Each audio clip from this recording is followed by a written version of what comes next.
Good morning guys, hope you are doing good. कैसे हो सब लोग, क्या हाल चाल guys? Guys, in this lecture we are gonna complete theory of very important topic, that is material cost. So let's discuss all the theory question. So first question, सब लोग फटाफट से नोट्स पे आइएगा। नोट जो है वो डिस्क्रिप्शन में ऑलरेडी दिया हुआ है, आप वहां से रेफर कर सकते हो। चलिएगा स्टार्ट करते हैं। फर्स्ट क्वेश्चन पे आइएगा। How normal and abnormal loss of material arising during the storage treated in cost accounting. Okay, तो गाइज इन्होंने ये क्वेश्चन पूछा है कि आपका जो नॉर्मल लॉस है और एबनॉर्मल लॉस है उसका क्या आप ट्रीटमेंट करेंगे। नो गाइज, सबसे पहले तो ये डिस्कस कर लेते हैं कि आपका नॉर्मल और एबनॉर्मल लॉस, लॉस क्या चीज है।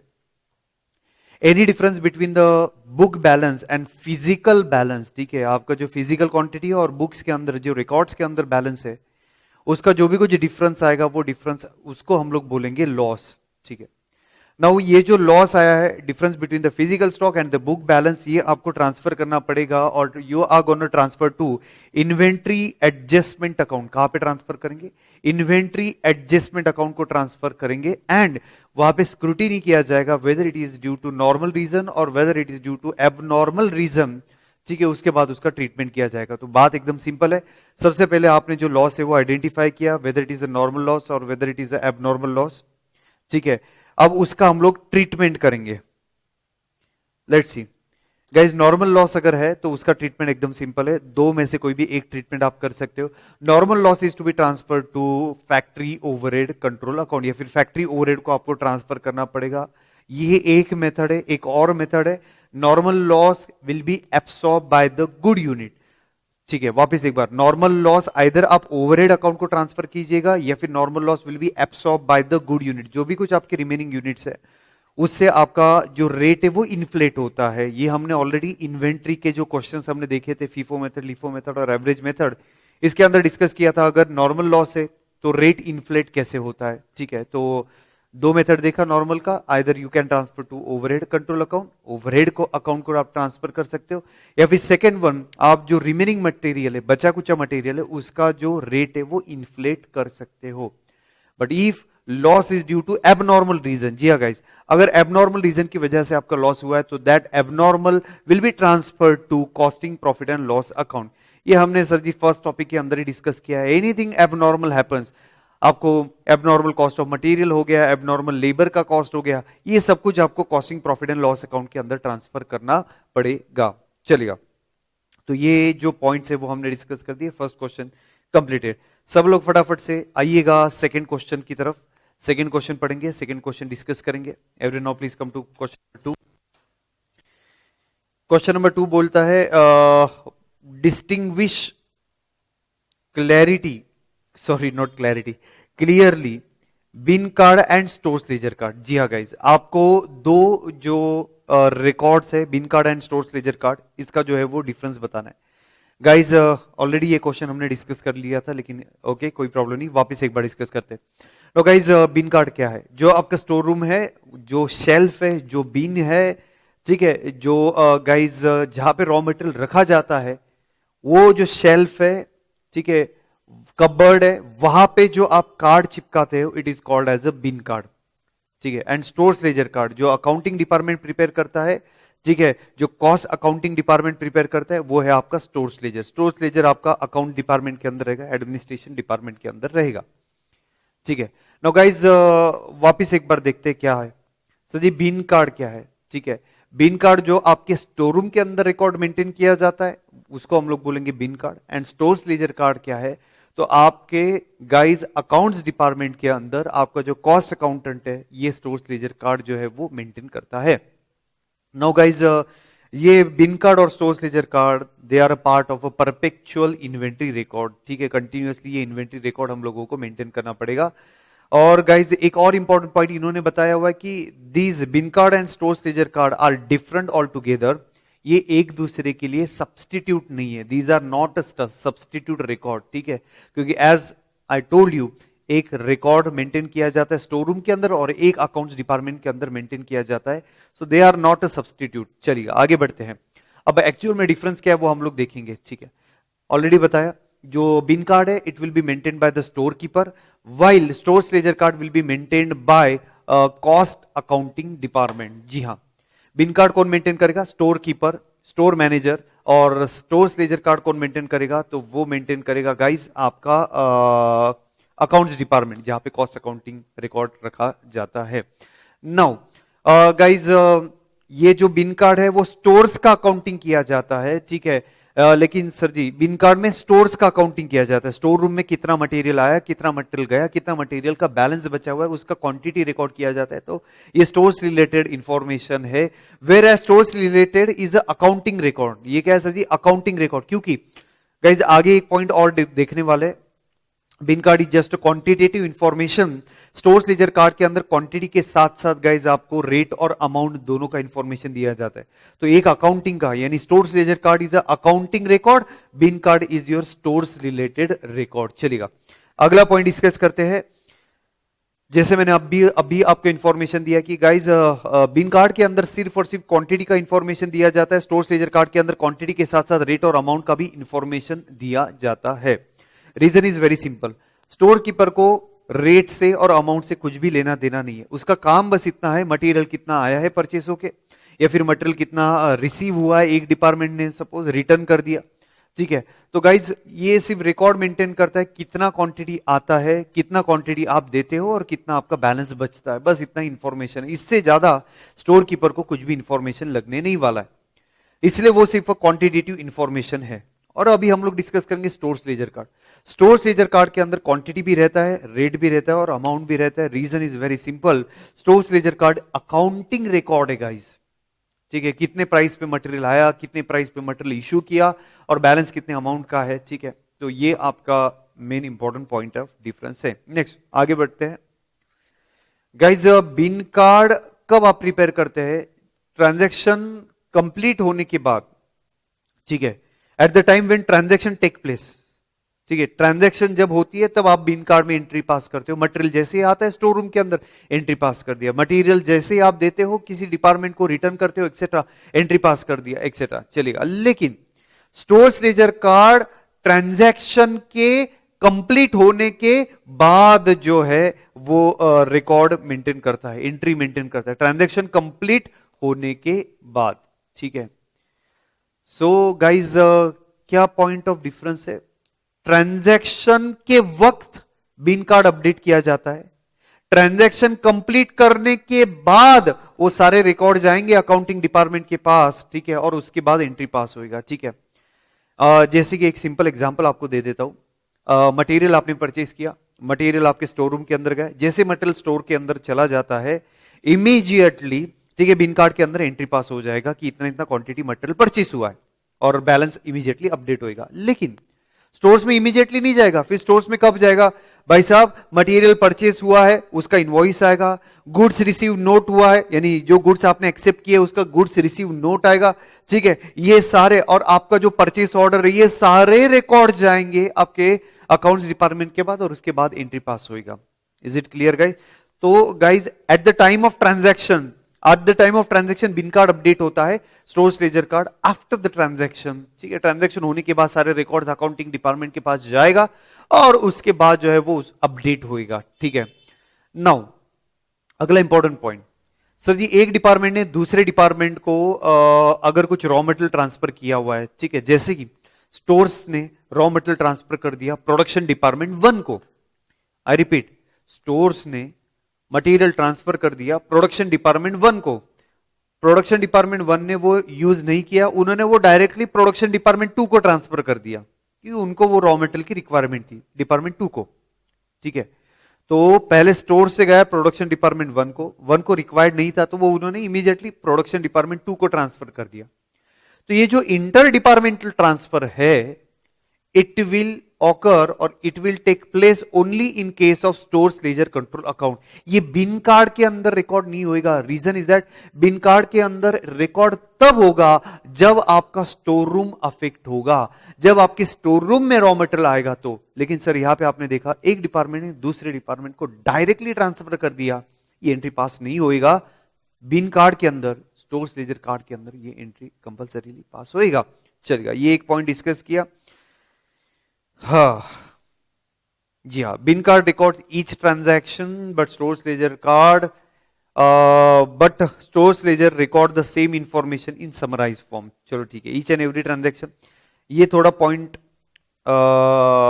गाइज मैच नहीं करता है, फिर भी रेस्ट ऑफ द पॉइंट आप डिस्कस कर ही सकते हो। चलिएगा, 5 पॉइंट है, 6 पॉइंट इतना इंपॉर्टेंट नहीं लगा मुझे, वो क्लियरिटी नहीं है 6 पॉइंट के अंदर। पहले 5 पॉइंट आप लिख सकते हो, वैसे भी क्वेश्चन 5 मार्क्स के लिए आने वाला है ना। तो पहले क्या करेंगे आप, bin card and stores ledger card का जो है वो डिफरेंस बताते वक्त, बिन कार्ड क्या है, कौन मेंटेन करता है, स्टोर्स लेजर कार्ड क्या है, कौन मेंटेन करता है, उसके बाद एक एक पॉइंट आप लिखेंगे। चलिएगा, आगे बढ़ते हैं। नेक्स्ट अगेन गाइज, अगला जो पॉइंट है, अगला जो क्वेश्चन है, ये ऑलरेडी प्रैक्टिकल के वक्त हम लोगों ने डिस्कस कर लिया था, वापस एक बार डिस्कशन करेंगे। Distinguish between bill of material and material requisition note, MRN। जी हाँ, bill of material and material requisition note. चलेगा गाइज, ये पॉइंट ऑफ डिफरेंस हम लोग डिस्कशन करेंगे। गाइज, बिल ऑफ मटेरियल क्या है? बिल ऑफ मटेरियल ये ऐसा डॉक्यूमेंट है जिसके अंदर इंफॉर्मेशन रखा हुआ है, लिखा हुआ है, एक यूनिट फाइनल प्रोडक्ट का प्रोड्यूस करने के लिए कौन सा रॉ मटेरियल लगता है, कितने क्वांटिटी के अंदर लगता है, ठीक है, क्या क्वालिटी का लगता है, ये इंफॉर्मेशन आपका दिया जाता है बिल ऑफ मटेरियल, जिसका शॉर्ट फॉर्म हम लोग बहुत बार यूज करते हैं बॉम, है ना। तो गाइस, बिल ऑफ मटेरियल क्या है? एक यूनिट फाइनल प्रोडक्ट का प्रोड्यूस करने के लिए कौन सा मटेरियल कितने क्वांटिटी के अंदर लगता है, ये इंफॉर्मेशन आपको बिल ऑफ मटेरियल के अंदर दिया जाता है। अगला पॉइंट डिस्कस करते हैं, मटेरियल रिक्विजिशन नोट। अब मटेरियल रिक्विजिशन नोट क्या है गाइस? रिक्विजिशन यानी रिक्वायरमेंट। प्रोडक्शन मैनेजर को जब भी प्रोडक्शन करने के लिए रॉ मटेरियल की रिक्वायरमेंट है, तो प्रोडक्शन मैनेजर स्टोर्स मैनेजर को एक नोट भेजेगा, मुझे इतना इतना मटेरियल रिक्वायर्ड है, आप जल्दी से ये मटेरियल भेजिएगा, मेरा प्रोडक्शन के लिए ये लगने वाला है। तो गाइज, इसको हम लोग बोलेंगे मटेरियल रिक्विजिशन नोट, ठीक है। मटेरियल रिक्विजिशन नोट क्या है? प्रोडक्शन डिपार्टमेंट को जब भी स्टोर से गाइज रॉ मटेरियल लगने वाला है, तो वो एक डॉक्यूमेंट बनाएगा, मटेरियल रिक्वायरमेंट रिक्विजिशन नोट। चलिएगा, समझ में आ गया गाइज? बिल ऑफ मटेरियल क्या है? एक यूनिट फाइनल प्रोडक्ट का प्रोड्यूस करने के लिए कौन सा मटेरियल कितने क्वांटिटी के अंदर लगता है, ये इंफॉर्मेशन आपका बिल ऑफ मटेरियल के अंदर दिया गया है। लेकिन material requisition note total production करने के लिए टोटल कितना मटेरियल लगने वाला है, ये इंफॉर्मेशन जो है वो आपका मटेरियल रिक्विजिशन नोट के अंदर आएगा। सही गाइज, आई होप सो ये पॉइंट सबको क्लियर है। Is it absolutely clear to every one of you? चलो, अब एक एक पॉइंट ऑफ डिस्कशन, एक एक पॉइंट हम लोग डिस्कस करेंगे। Everyone please concentrate. बहुत अच्छा क्वेश्चन है, बहुत बार एग्जाम के अंदर आता है, इंपॉर्टेंट वन है। अभी तक जितने भी क्वेश्चन डिस्कस किए सारे इंपॉर्टेंट है। आइएगा, सबसे पहला पॉइंट डिस्कस करते हैं, ये जो डॉक्यूमेंट है वो कौन प्रिपेयर करेगा। जैसे हम लोगों ने पिछले डिफरेंस के अंदर देखा था, बिन कार्ड कौन प्रिपेयर करता है, स्टोर लेजर कार्ड कौन प्रिपेयर करता है, वैसे ही बिल ऑफ मटेरियल कौन प्रिपेयर करेगा? Sir ji, bill of material prepare करेगा guys engineering and planning department. जी हाँ, कौन सी department? Engineering and planning department जो है वो बिल ऑफ मटेरियल प्रिपेयर करेगा, क्योंकि उनको टेक्निकल नॉलेज है। ये इंजीनियर लोगों को वो टेक्निकल नॉलेज है कि भाई एक यूनिट प्रोड्यूस करने के लिए कितना मटेरियल लगता है। प्रोडक्शन मैनेजर को भी ये इंफॉर्मेशन नहीं रहता है, ये इंजीनियरिंग डिपार्टमेंट को रहता है, ठीक है। एंड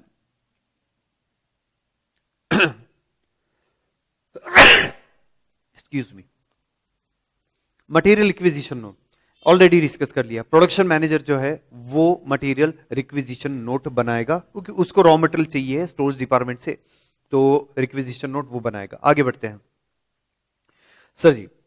सेकेंड, अब ये डॉक्यूमेंट क्या है? इट्स अ कंप्लीट रिकॉर्ड जिसके अंदर एक यूनिट फाइनल प्रोडक्ट का प्रोड्यूस करने के लिए कौन से रॉ मटेरियल कितने क्वांटिटी के अंदर लगता है, ये इंफॉर्मेशन दिया जाता है। कभी कभी आप यूनिट नहीं करते, you are working for the job, तो एक जॉब परफॉर्म करने के लिए कौन सा रॉ मटेरियल कितने क्वांटिटी के अंदर लगता है, एक वर्क ऑर्डर प्रोसेस करने के लिए, प्रोड्यूस करने के लिए कौन सा मटेरियल कितने क्वांटिटी के अंदर लगता है, ये बिल ऑफ मटेरियल के अंदर दिया गया। एंड मटेरियल रिक्विजिशन नोट क्या है? तो it's an authorisation letter for the stores department to issue the material to the production department. ये ऑथोराइजेशन लेटर है, ऑथोराइजेशन है, क्योंकि इसके बेसिस पे वो रॉ मटेरियल जो है वो भेजेगा प्रोडक्शन डिपार्टमेंट को। कौन? Stores department. So it's authorisation letter, ठीक है। Now guys,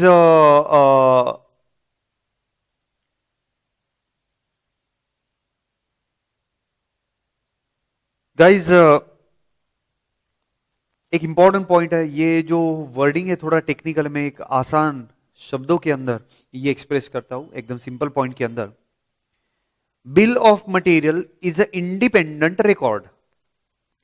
bill of material is a independent record, but material requisition note is prepared on the basis of bill of material.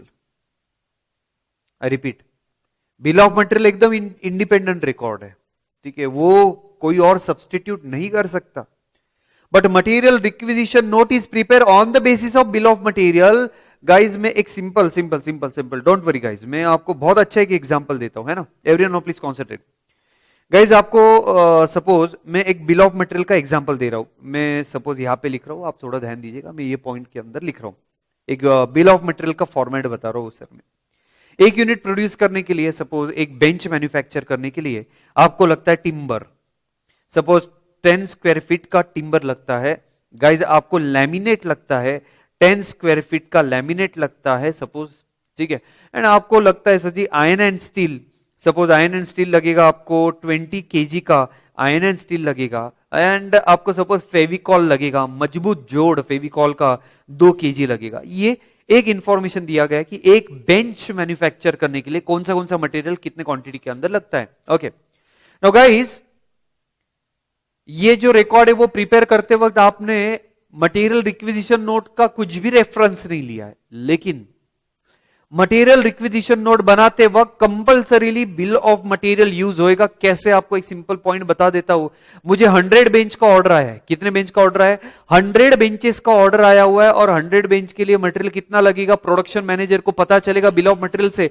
वो क्या करेगा, बिल ऑफ मटेरियल के quantity को 100 से multiply करेगा, bill of material के क्वांटिटी को 100 से मल्टीप्लाई करेगा और उसको रिक्विजिशन आएगा. वो एक रिक्विजिशन नोट बनाएगा और भेजेगा स्टोर्स डिपार्टमेंट को कि उसको टिम्बर लगने वाला है 1000 स्क्वायर फीट का, उसको लैमिनेट लगने वाला है 1000 स्क्वायर फीट का, उसको आयरन एंड स्टील लगने वाला है 2000 केजी का. बरोबर है ना सर जी? थोड़ा बहुत अभी मिस्टेक आप देख लेना, कैलकुलेशन में ओरली कर रहा हूं. एंड गाइज फेविकॉल लगेगा 200 केजी का, जो है वो फेविकॉल लगेगा. तो गाइज आप समझ सकते हो, bill of material is prepared independent of material requisition note, but material requisition note is prepared on the basis of bill of material. Guys, material requisition note substitute हो सकता है. सर ये material requisition note बनाने की जरूरत ही नहीं है. अगर आपके पास bill of material है ना, अगर आपके पास bill of material है तो material requisition note नहीं बनाया तो भी चलेगा. कैसे, मैं एग्जांपल देता हूं. सर जी प्रोडक्शन मैनेजर ने डायरेक्टली स्टोर्स मैनेजर को बोल दिया, ठीक है, ये जो क्वांटिटी का डेटा है वो नहीं दिया, उसने डायरेक्टली सिंपली आसान शब्दों के अंदर बता दिया, मुझे 100 बेंच मैन्युफैक्चर करना है, रिक्वायर्ड मटेरियल भेज दो. लो कर लो बात. क्या बोला, मुझे 100 क्वांटिटी बेंच का मैन्युफैक्चर करना है, रिक्वायर्ड मटेरियल भेज दो.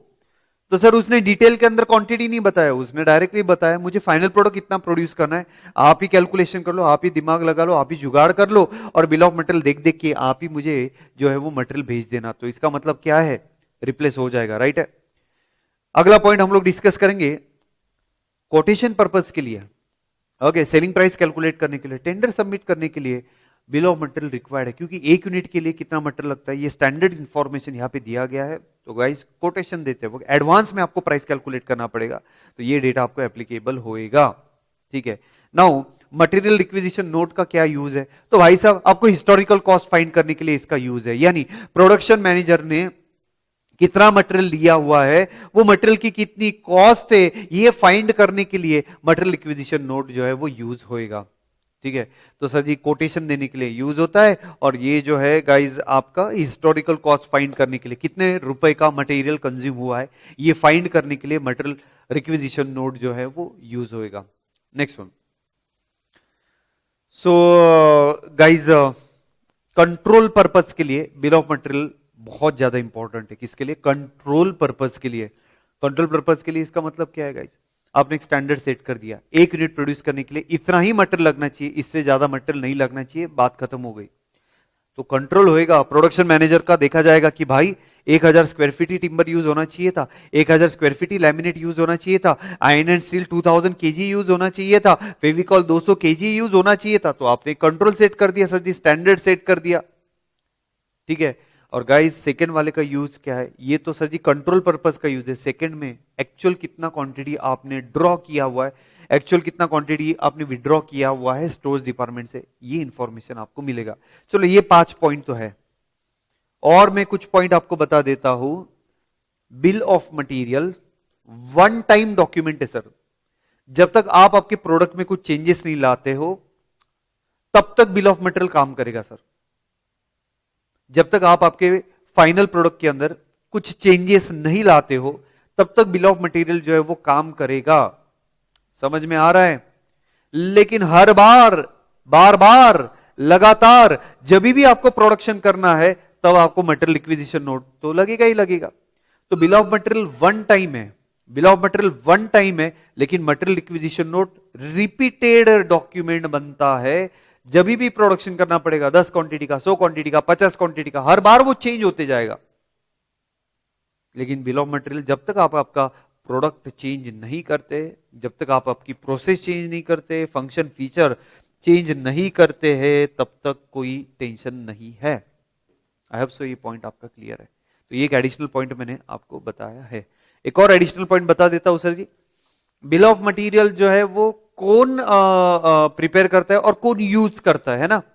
हमने कौन प्रिपेयर करता है वो देखा है, अब यूज उसका क्या क्या है वो हम लोग देखेंगे। It will be prepare bye engineering and planning department and it will be used by, मैं लिख रहा हूं यहां पे कौन कौन यूज करेगा। Obviously engineering and planning department, it will be production department, it will be stores department, it will be purchase department, it will be accounts department, accounting department. इतने सारे डिपार्टमेंट जो है वो यूज करने वाला है आपका बिल ऑफ मटेरियल बॉम्ब। ठीक है, इंजीनियरिंग क्या है वो यही बनाता है, तो ऑब्वियसली इसमें कुछ चेंजेस वगैरह लाना है तो इंजीनियरिंग डिपार्टमेंट। प्रोडक्शन डिपार्टमेंट क्यों भाई, मुझे तो मटेरियल चाहिए प्रोडक्शन करने के लिए, कौन सा मटेरियल कितने क्वांटिटी के अंदर मंगवाना है स्टोर से, इसके बेसिस पे मल्टीप्लीकेशन होता है। स्टोर्स डिपार्टमेंट क्या है, जैसे हमने देखा कभी कभी प्रोडक्शन मैनेजर डायरेक्टली बोल देगा 100 क्वांटिटी फाइनल प्रोडक्ट का प्रोड्यूस करना है, रिक्वायर्ड मटेरियल भेज दो, तो स्टोर्स मैनेजर को सर पता होना चाहिए ना कौन सा मटेरियल कितने क्वांटिटी के अंदर भेजना है। परचेस मैनेजर, तो सपोज स्टोर्स मैनेजर ने परचेस मैनेजर को बोला भाई इतनी इतनी क्वांटिटी परचेस कर, ठीक है, तो इन्होंने कुछ टिम्बर का ऑर्डर दे दिया, लैमिनेट का ऑर्डर दे दिया, आयरन एंड स्टील का ऑर्डर दे दिया, फेविकॉल का ऑर्डर दे दिया, साथ में कुरकुरे का ऑर्डर दे दिया। किसका ऑर्डर दे दिया? कुरकुरे। टेढ़ा है लेकिन मेरा है, मतलब ये समझ में आ जाएगा ना परचेस मैनेजर को, सर ये कुछ तो और ही रॉ मटेरियल मंगवा रहे हैं। समझ में आ रहा है सर? भावनाओं को समझिए, एग्जाम्पल को समझिएगा, ठीक है। सो यानी कुछ अगर दूसरा मटेरियल जो यूज होता ही नहीं है वो अगर मंगवाता है तो इमीडिएटली क्वेश्चन रेज करेगा परचेस मैनेजर, सर ये आज तक तो कभी भी परचेस नहीं किया, प्रोडक्शन करने के लिए मटेरियल लगने ही नहीं वाला है, तो आप कैसे परचेस करें? तो एक कंट्रोल का पार्ट है सर। यानी अकाउंट्स डिपार्टमेंट ऑब्वियसली किसी को कोटेशन देने का है, सेलिंग प्राइस कैलकुलेट करना है, स्टैंडर्ड सेट करने का है, तो अकाउंट डिपार्टमेंट जो है वो इसका यूज करेगा ही करेगा। अब आगे देखते हैं ये जो मटेरियल रिक्विजिशन नोट है ये कौन कौन यूज करेगा। It will be prepare by the production manager, use by production manager, sir ji stores manager and accounts department जो है वो इसका यूज करेगा। I hope so this points are absolutely clear to all of you sir. बहुत अच्छे से बहुत detail के अंदर ये पॉइंट जो है वो हमने वर्कआउट किया है। चलेगा सर, अगले क्वेश्चन की तरफ आते हैं। सब लोग आइएगा फटाफट से क्वेश्चन नंबर 4 के ऊपर।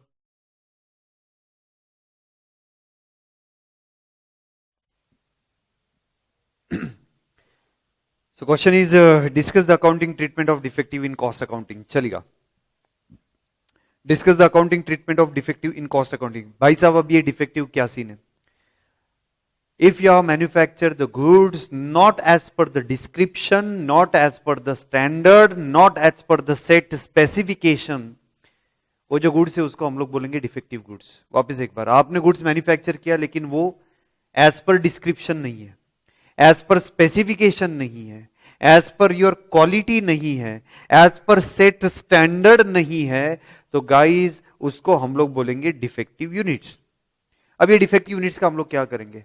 Defective units with the help of additional material, additional labour, additional overhead, additional processing cost, it will be bought to the normal, यानी जो स्टैंडर्ड है उसके हिसाब से हम लोग वापस उसको रेक्टिफाई करेंगे।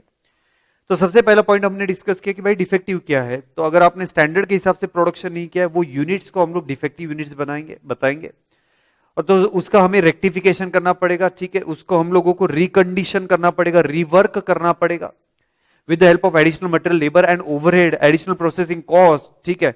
नाउ गाइस आगे जो है उसको हम लोग वापिस से ओरिजिनल स्टैंडर्ड के हिसाब से ला सकते हैं। अब उसकी हम लोग जो है वो ट्रीटमेंट चेक करेंगे। The possible way of treating defective in a cost account are as below. Sir ji सबसे पहला जो पॉइंट है वो बोलता है, sir ji it is not logical, it is not beneficial to identify defective job wise. ठीक है, सी कौन सा जॉब में वो डिफेक्टिव आया है, ये अगर आपके लिए फिजिबल नहीं है आइडेंटिफाई करना, ठीक है, and the reason are normal. ठीक है, ये मैं भूल गया सर जी, एक रीजन तो नॉर्मल होना चाहिए डिफेक्टिव का, और दूसरा you it is not beneficial to identify job wise कि कौन से जॉब के अंदर एग्जैक्टली डिफेक्टिव आया हुआ है। देन सर जी तीन तीन मेथड आपको यहां पे दिया, थ्री मेथड, तीनों में से कोई भी एक आप अप्लाई करेंगे चलेगा। तो सबसे पहला जो है वो डिफेक्टिव का जो रेक्टिफिकेशन का कॉस्ट वगैरह है वो हम लोग गुड यूनिट के कॉस्ट को ऐड कर देंगे, जो आपके गुड यूनिट का कॉस्ट है उसमें हम लोग उसको ऐड कर देंगे। ठीक है, नाउ गाइज मैंने ऑलरेडी बताया नॉर्मल होना चाहिए, नॉर्मल अगर रहेगा तो ही ये मेथड हम लोग फॉलो कर सकते हैं। नेक्स्ट वन, जो आपका डिफेक्टिव आया है वो डिफेक्टिव किसी स्पेसिफिक डिपार्टमेंट की वजह से आप आइडेंटिफाई नहीं कर पा रहे हो कि यही डिपार्टमेंट की गलती है। तो अगर किसी डिपार्टमेंट की वजह से वो आइडेंटिफाई नहीं हो रहा है कि यही डिपार्टमेंट की गलती है, तो हम लोग वो जनरल ओवरहेड को चार्ज कर देंगे रेक्टिफिकेशन की कॉस्ट डिफेक्टिव के। या फिर आपका जो तीसरा पॉइंट है वो बोलता है अगर किसी डिपार्टमेंट की गलती की वजह से वो डिफेक्टिव हुआ है, ये आइडेंटिफाई हो सकता है, तो हम लोग जो है कॉस्ट जो है डिफेक्टिव की ट्रांसफर कर देंगे टू दैट रिस्पेक्टिव डिपार्टमेंट जिसकी गलती हुई है, जिसका गलती हुआ है वो डिपार्टमेंट को हम लोग चार्ज करेंगे, है ना। समझ गया गाइस, आगे बढ़ेंगे। नेक्स्ट पॉइंट दिया है गाइस, अगर डिफेक्टिव इजीली आइडेंटिफाई होता है कि किस जॉब की वजह से या किस जॉब के अंदर डिफेक्टिव है, तो जो भी कुछ डिफेक्टिव का कॉस्ट आ रहा है वो हम लोग वो स्पेसिफिक जॉब को चार्ज कर देंगे। ठीक है, आइडेंटिटी वो जॉब को हम लोगों को चार्ज करना पड़ेगा अगर वो इजीली आइडेंटिफाइबल है, नॉर्मल है। और लास्ट पॉइंट, अगर डिफेक्टिव एबनॉर्मल रीजन की वजह से आता है तो हम लोग directly costing profit and loss account के अंदर जो है वो ट्रांसफर कर देंगे रेक्टिफिकेशन का कॉस्ट, रिवर का कॉस्ट, है ना, रीप्रोसेसिंग का कॉस्ट हम लोग costing profit and loss account के अंदर डालेंगे। चलेगा सर, तीन पॉइंट हम लोगों ने डिस्कस किए। तीन पॉइंट कौन से थे? अगर स्पेसिफिक जॉब आइडेंटिफाई करना फिजिबल नहीं है, पॉसिबल नहीं है, नॉर्मल रीजन है, तो गाइज हम लोग जो गुड यूनिट है उसको चार्ज कर देंगे। अगर किसी डिपार्टमेंट की गलती पता नहीं रहेगी तो जनरल ओवरहेड को चार्ज कर देंगे। लेकिन अगर किसी स्पेसिफिक डिपार्टमेंट का गलती है तो रेक्टिफिकेशन का, रिवर का जो कॉस्ट है वो स्पेसिफिक डिपार्टमेंट को हम लोग चार्ज करेंगे। सर नेक्स्ट पॉइंट था, अगर जिस जॉब के अंदर डिफेक्टिव आया है वो आइडेंटिफाई हो सकता है तो पूरा की पूरा कॉस्ट जो है वो जॉब को हम लोग चार्ज कर देंगे। और एबनॉर्मल रीजन की वजह से अगर होता है तो हम लोग costing profit and loss account के अंदर ट्रांसफर कर देंगे। आइएगा बहुत इंपॉर्टेंट क्वेश्चन की तरफ, क्वेश्चन नंबर 4 को आप जो है वो इंपॉर्टेंट मार्क करेंगे। क्वेश्चन नंबर 4 जल्दी से इंपॉर्टेंट मार्क कीजिएगा फटाफट से सब लोग गाइस, बहुत ज्यादा इंपॉर्टेंट है। इसके प्रैक्टिकल क्वेश्चन सॉल्व किया है एंड थ्योरी भी ऑलरेडी डिस्कस किया, वापस एक बार देख लेंगे, इंपॉर्टेंट है।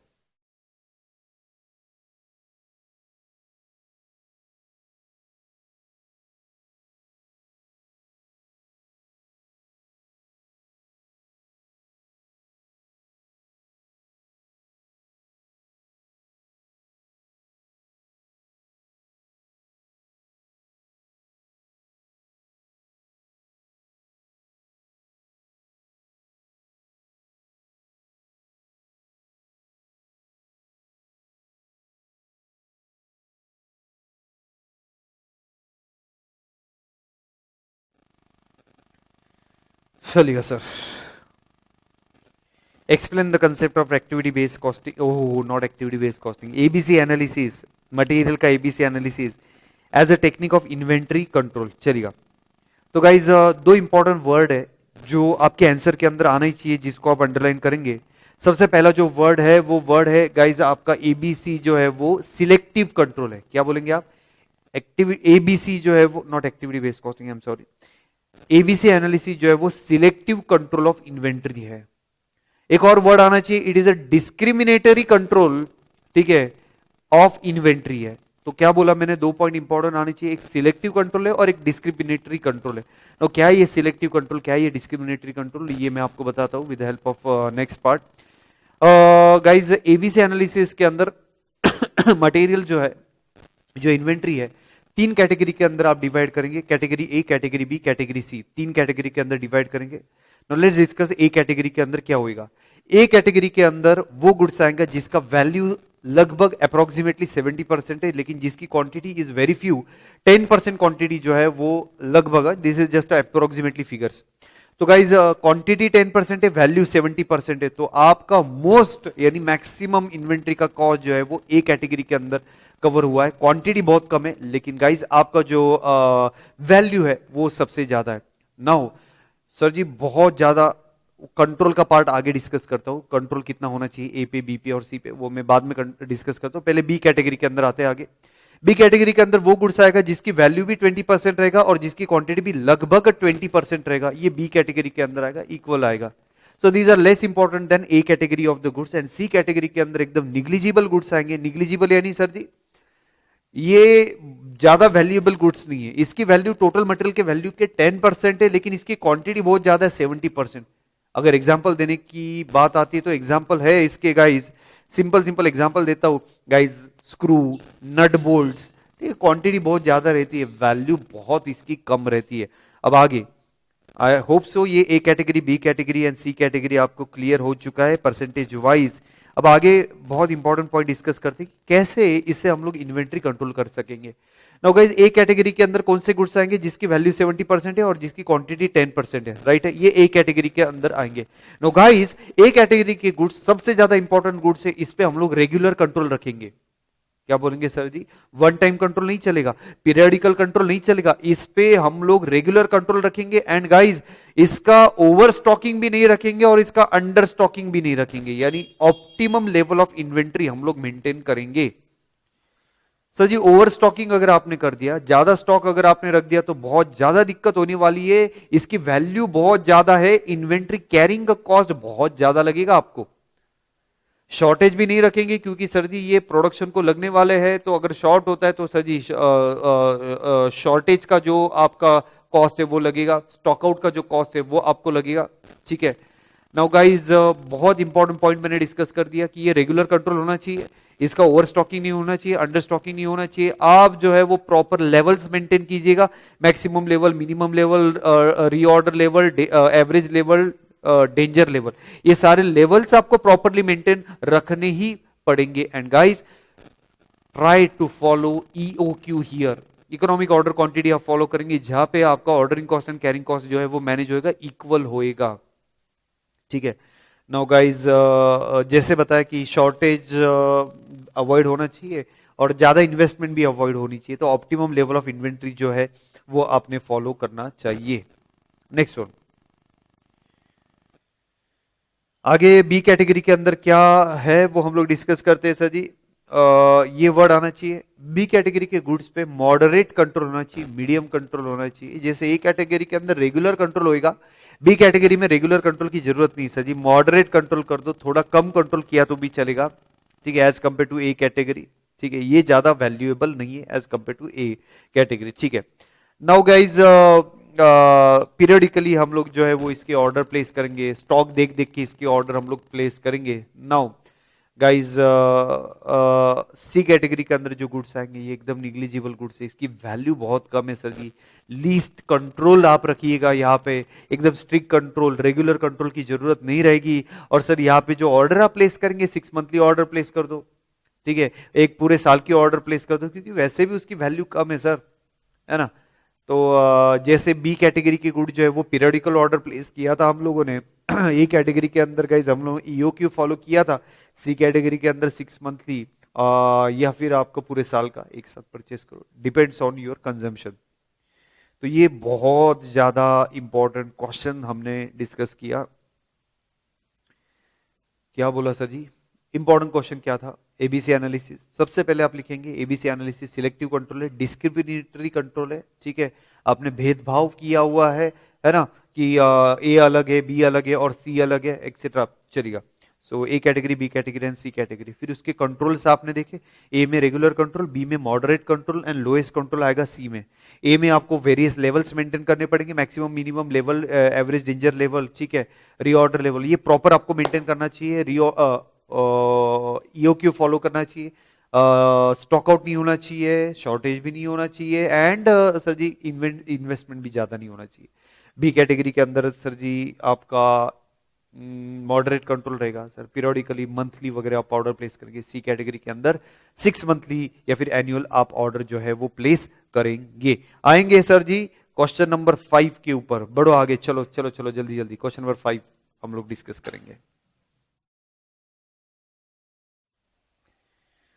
चलिए let's read the question. Define the inventory control and give its objective, leads down the basis to be adopted for inventory control. जी हाँ guys, it's a very important question, बहुत ज्यादा एग्जाम के अंदर ये क्वेश्चन पूछा गया है। नाउ गाइस पढ़ेंगे क्या है, इन्वेंट्री कंट्रोल डिफाइन करना है एंड उसका ऑब्जेक्टिव क्या है वो इन्फॉर्म करना है, and basis to be adopted for inventory control.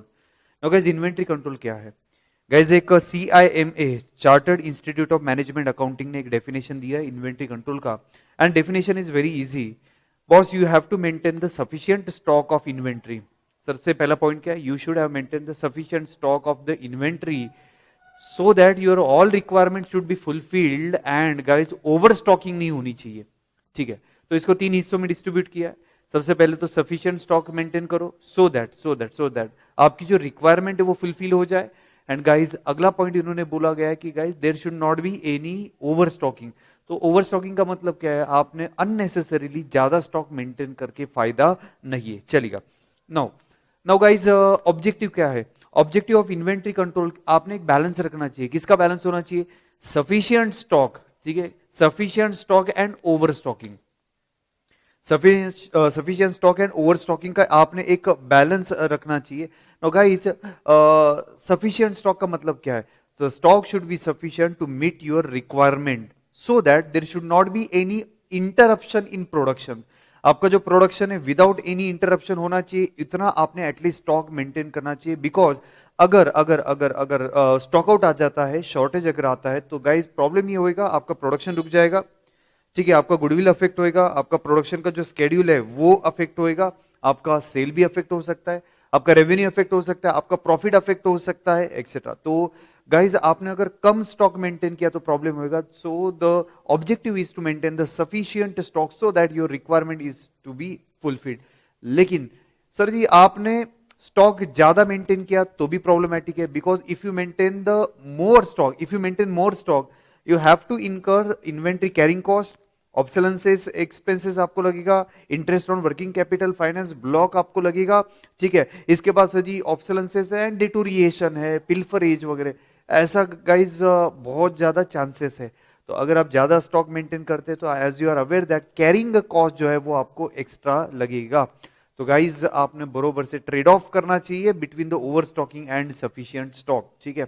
यानी ये देखते हुए आपने वर्कआउट करना चाहिए कि आपका स्टॉक आउट का कॉस्ट कितना है, आपका स्टॉक आउट का कॉस्ट कितना है, और जो सेफ्टी स्टॉक मेंटेन करना है, ओवर स्टॉक हम लोग बोलेंगे सेफ्टी स्टॉक को, जो सेफ्टी स्टॉक आपको मेंटेन करना है उसका कितना कॉस्ट आ रहा है और आपके स्टॉक आउट का कितना कॉस्ट है।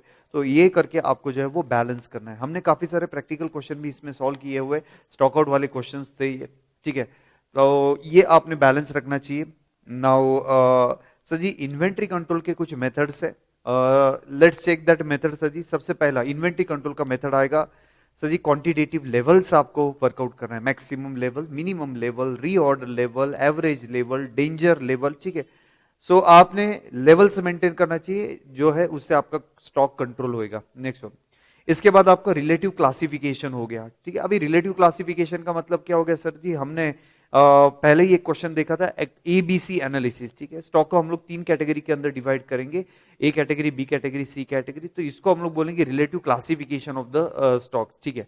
इसके बाद नेक्स्ट आएगा आपका रेशो एनालिसिस। हम लोग आगे यानी प्रैक्टिकल क्वेश्चन हम लोगों ने वर्कआउट किया था कि इन्वेंट्री टर्नओवर रेशो, उससे भी हमारा स्टॉक जो है वो कंट्रोल हो सकता है।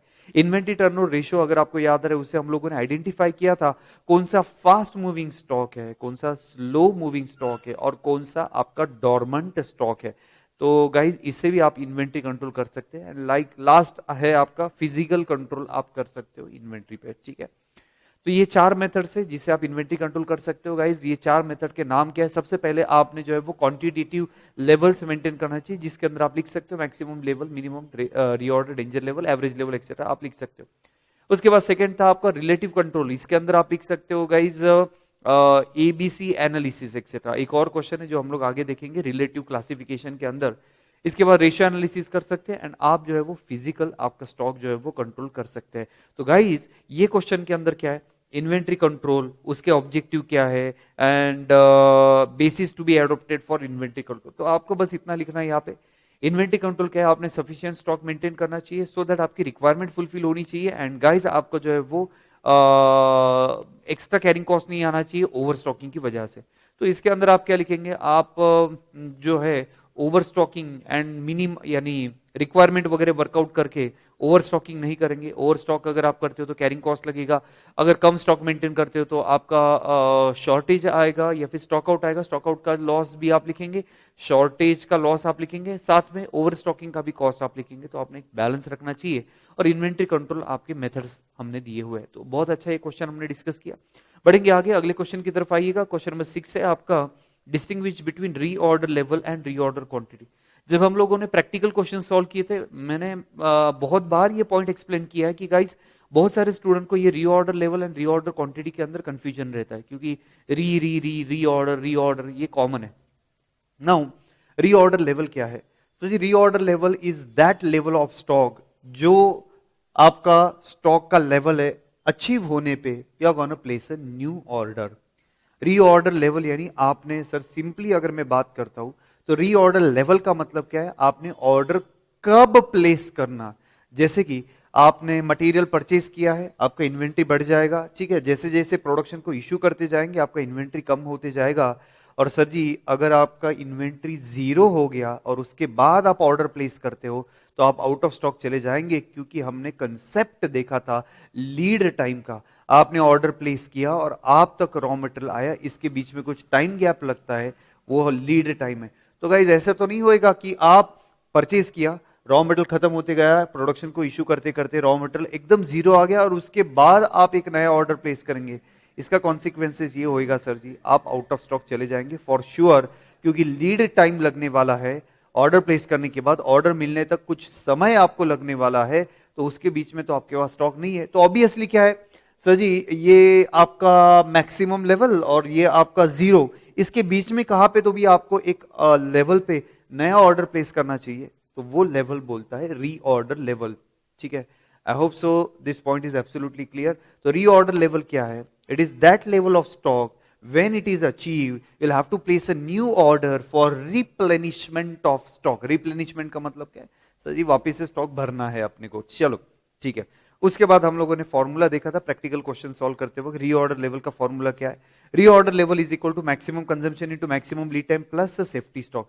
सर आप मैक्सिमम लेवल से भी और मिनिमम लेवल से भी रीऑर्डर लेवल का फॉर्मूला अप्लाई कर सकते हैं, क्योंकि मैक्सिमम लेवल के अंदर भी रीऑर्डर लेवल था, मिनिमम लेवल के अंदर भी रीऑर्डर लेवल था, तो वो परमिटेशन कॉम्बिनेशन चेंज करके अब रीऑर्डर लेवल का दूसरा और तीसरा फॉर्मूला लिख सकते हो।